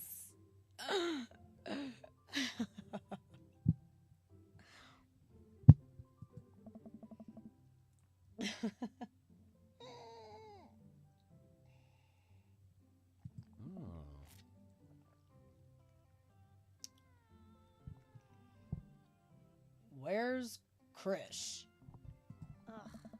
Ugh. Wasn't he with you? Yeah. You had him a moment ago. He's probably stuffing dirt in his mouth. He'll be alright. He'll be fine. Toddlers are pretty resilient.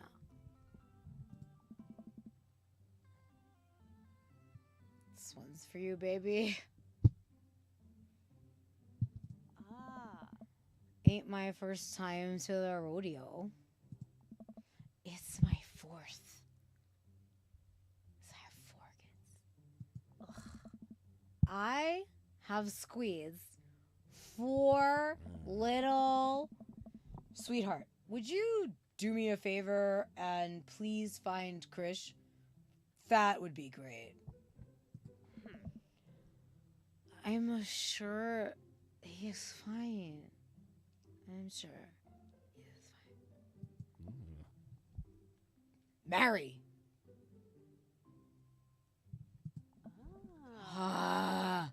Okay, jeez.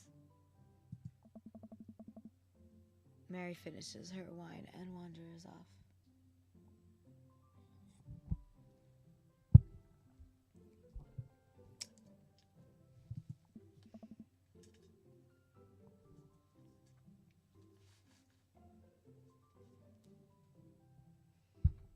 Dad, can we go now? Lucien. Have I introduced you to Grizzly yet? Now he has a different accent. Hey, it's that punk from Amanda's school. I remember you. Whatever. That's no way for a young man to speak to his elders. Be polite. Lucien bows. Whatever, sir. Lucian bows again. Mr. Christensen, may I have a veggie burger, sir? Coming right up, bud. Are you vegetarian? Yep. Make that 2 veggie burgers. Did you know that some people in the Victorian era were vegetarians? They described carnivorous type people as bloodlappers. Dad. That's really interesting, Damien. Joseph turns to the grill. Just a hint of a tattoo peeks from underneath the sleeve. I can't believe I didn't notice it before. It looks like the bottom of an anchor. Whoa, is that a tattoo? Hey. Yup. I wasn't always a youth pastor, you know. That's so cool. What? What? Lucian pulls back some rubber bracelets, revealing a lopsided 666 in black ink.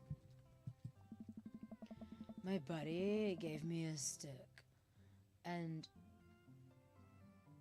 poke tattoo last week. Yeah, gave me a stick and poke tattoo last week. I got it. My buddy gave me a stick and poke tattoo last week. I think it's healing up pretty good. I almost forgot about those. Lucian! We'll talk about this later. Oh, yeah. That's pretty cool. What's the significance of the tattoo? I don't know. I thought it looked sick. Huh? Well, in my opinion, the only reason you need to get a tattoo is because you want one. Careful, though. That number carries weight. Man, Joseph is way cooler youth pastor than I thought. I just figured youth pastors pop out of the womb with a Bible. I wonder what he did before preaching. And without further ado, let's work some magic.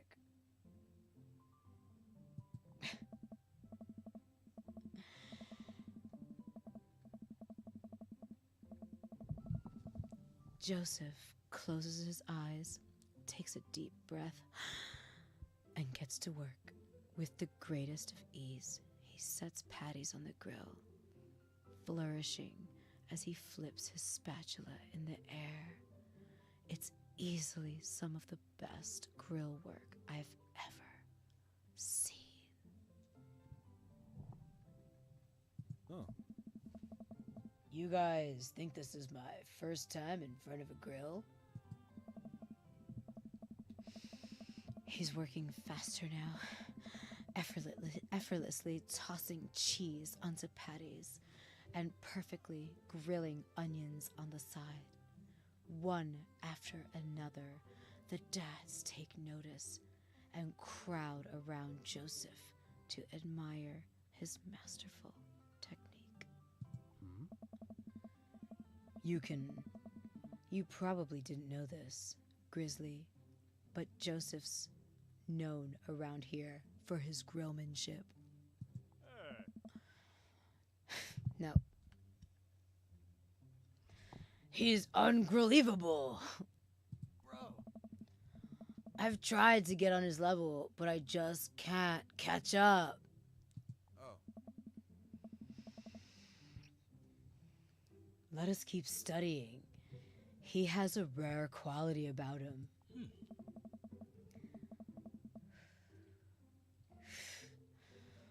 Must we keep talking about this? Can't we just appreciate the artist?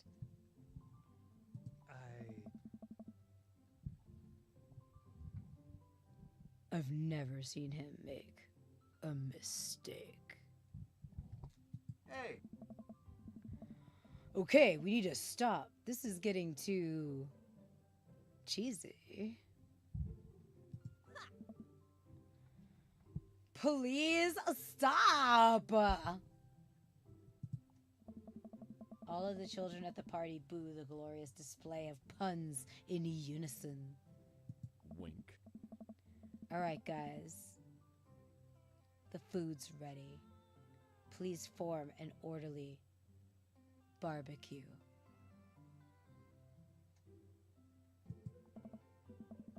Amanda groans. We all grab our food and hang out, enjoying perfectly cooked cheeseburgers. Hey. Man, it's so wild how all of us dads live in the same cul-de-sac. Hey. Kinda nice, isn't it? Feels like there's a real community here. Totally helps when you're just a single dad trying to raise a kid. Oh. Bro, we're happy to have you here, man. I think you're gonna like this neighborhood a lot. Oh. Plus, Amanda seems to be getting along with all of the kids. If she decides to get a babysitting game, if she decides to get into the babysitting game, she'll really make a killing. Hey, why don't you add us all on Dad Book? Dad Book? Yeah, it's a great social network for dads to keep in touch with each other. We're all on it, so if you ever need to reach out to anyone, that's the simplest way to do it. Sorry, I'm just an old-fashioned dad. Social media goes over my head sometimes. Don't worry, Pops. I'll help you figure it out. The rest of the barbecue goes smoothly. We all trade stories and drink beer as our kids play on the lawn. Amanda breaks up a fight between Carmencita and those weird twins. I think they wanted her soul. Amanda and I walk back to our place as the sun sets over the neighborhood.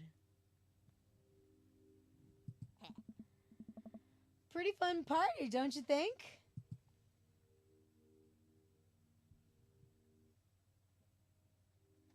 Oh, come on. We had a great time.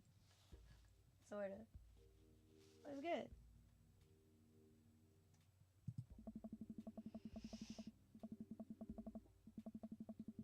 Sweetie, if I can impart any sort of wisdom upon you right now, and not that this was a bad situation, but if you're ever in an uncomfortable situation, always look for the silver lining. The silver linings get you through to the other side. We ate rockin' burgers today, and it was good.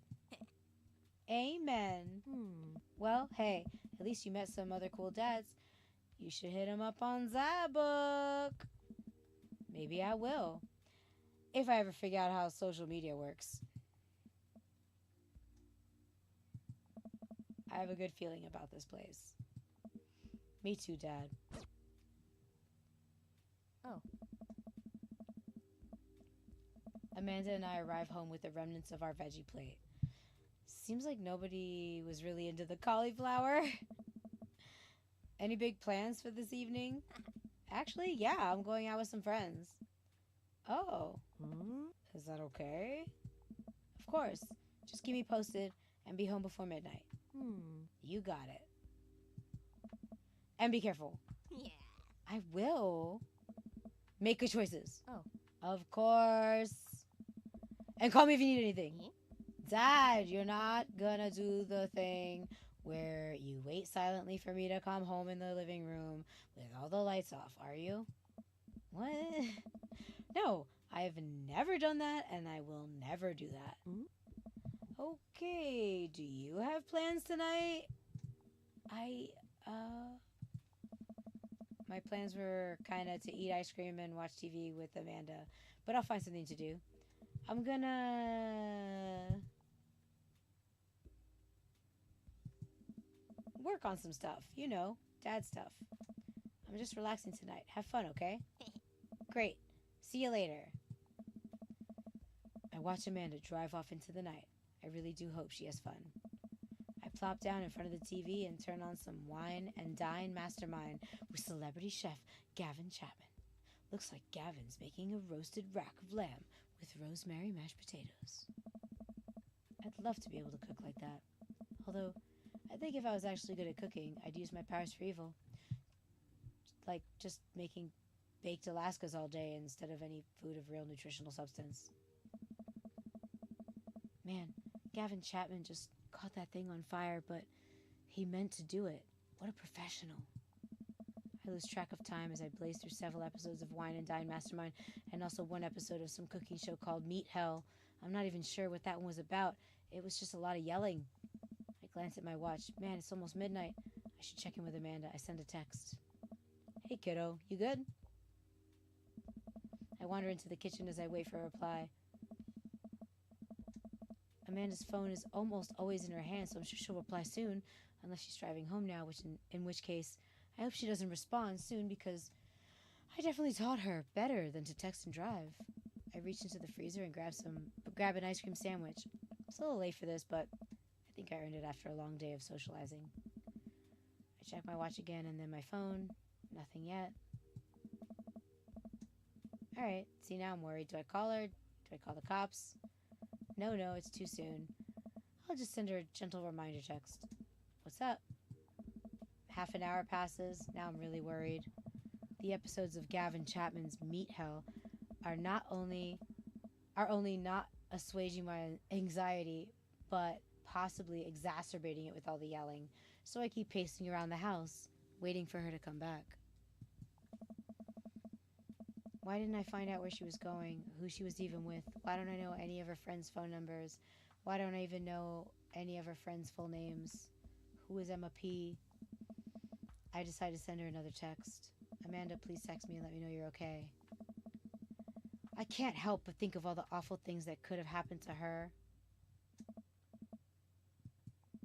Well, thank God. It's her. Amanda opens the door and shuffles in. Finally, she's back home. I'm glad she's okay. Sup? Sweetie, thank God you're safe. Ugh, yep. But now that I know she's okay, I'm really mad. Why didn't you answer my texts? Oh, whoops. I guess I didn't see those. She starts to walk to her room. Amanda, Anne!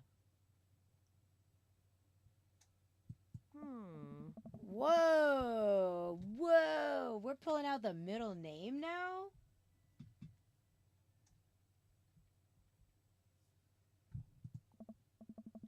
Amanda, you came home an hour and a half after your curfew, and you didn't respond to any of my texts. You really freaked me out. I was about to call the cops! Dad, you're seriously overreacting. You're not gonna be like this when I go off to school, are you?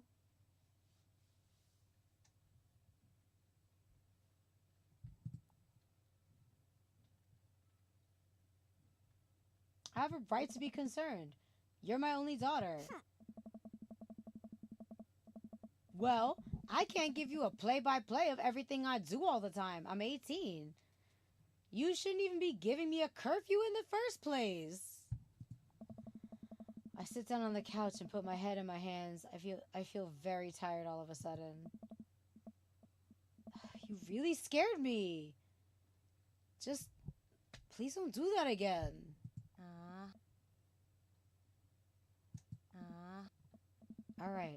All right. I'm gonna go to bed now. Amanda closes the door to her room and I head to mine. Jeez. As I'm falling asleep, one thing she said keeps echoing in my mind. You're not gonna be like this when I go off to school, are you?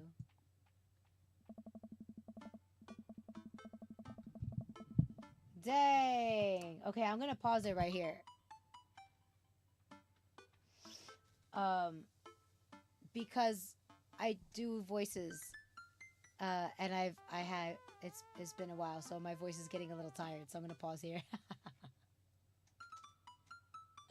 But I like this game, and it's really, really fun.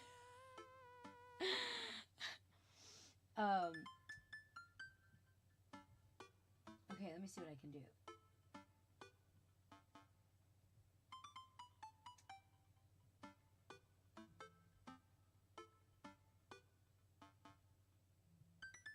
I don't get it. Okay. All right, cool. I know, right? So I have to finish my Duolingo. Oh, how do I get? Oh, I just go back here.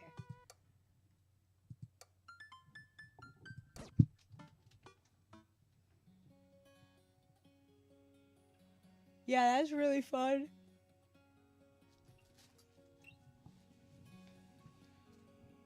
That was really fun. There's a couple things. So there's a couple things we kind of jumped into the game. What was it again? No. Oh, it was like, oh, enter. Got it.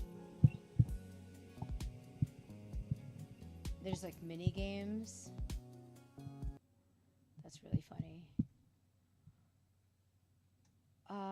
Okay, yeah. So there's also like a couple things too, because I wanted to stream really long today, and then like it got really busy. I have to finish my Duolingo, so I keep my streak going.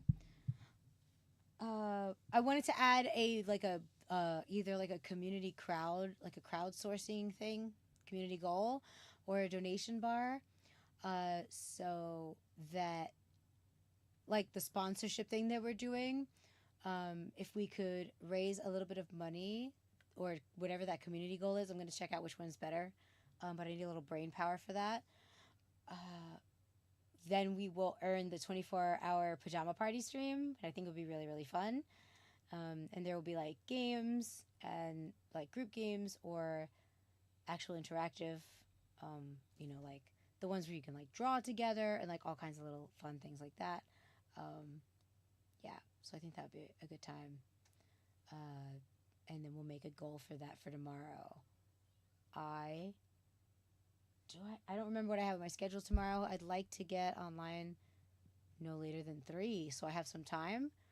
And then we can do like at least either one game for a long time or 2 games. So that would be a lot of fun.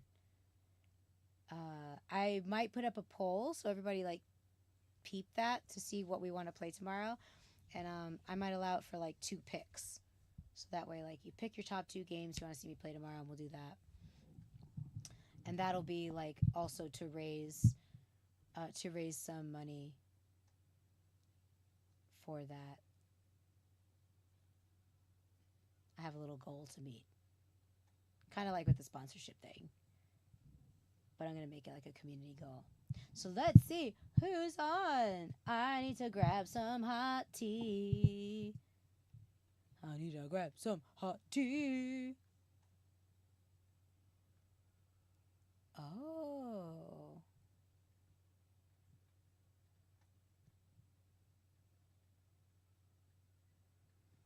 Ooh, where's it go, people on?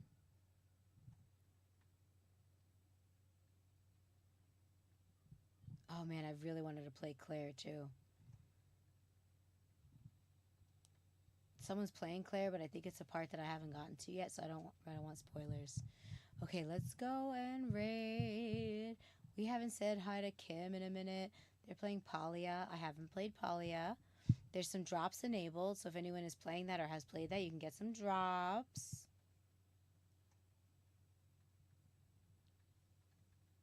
It looks beautiful. So we'll go say hi. I will see. Oh my gosh, this was really fun. I had a great time. I freaking love this game. Oh my god, it was so great. I can't wait to see what drama I get into, and which daddy I can really flirt with. Super excited for this. I will see you all tomorrow around 2 or 3 o'clock. I love you. Stay hydrated and remember to wash your booty.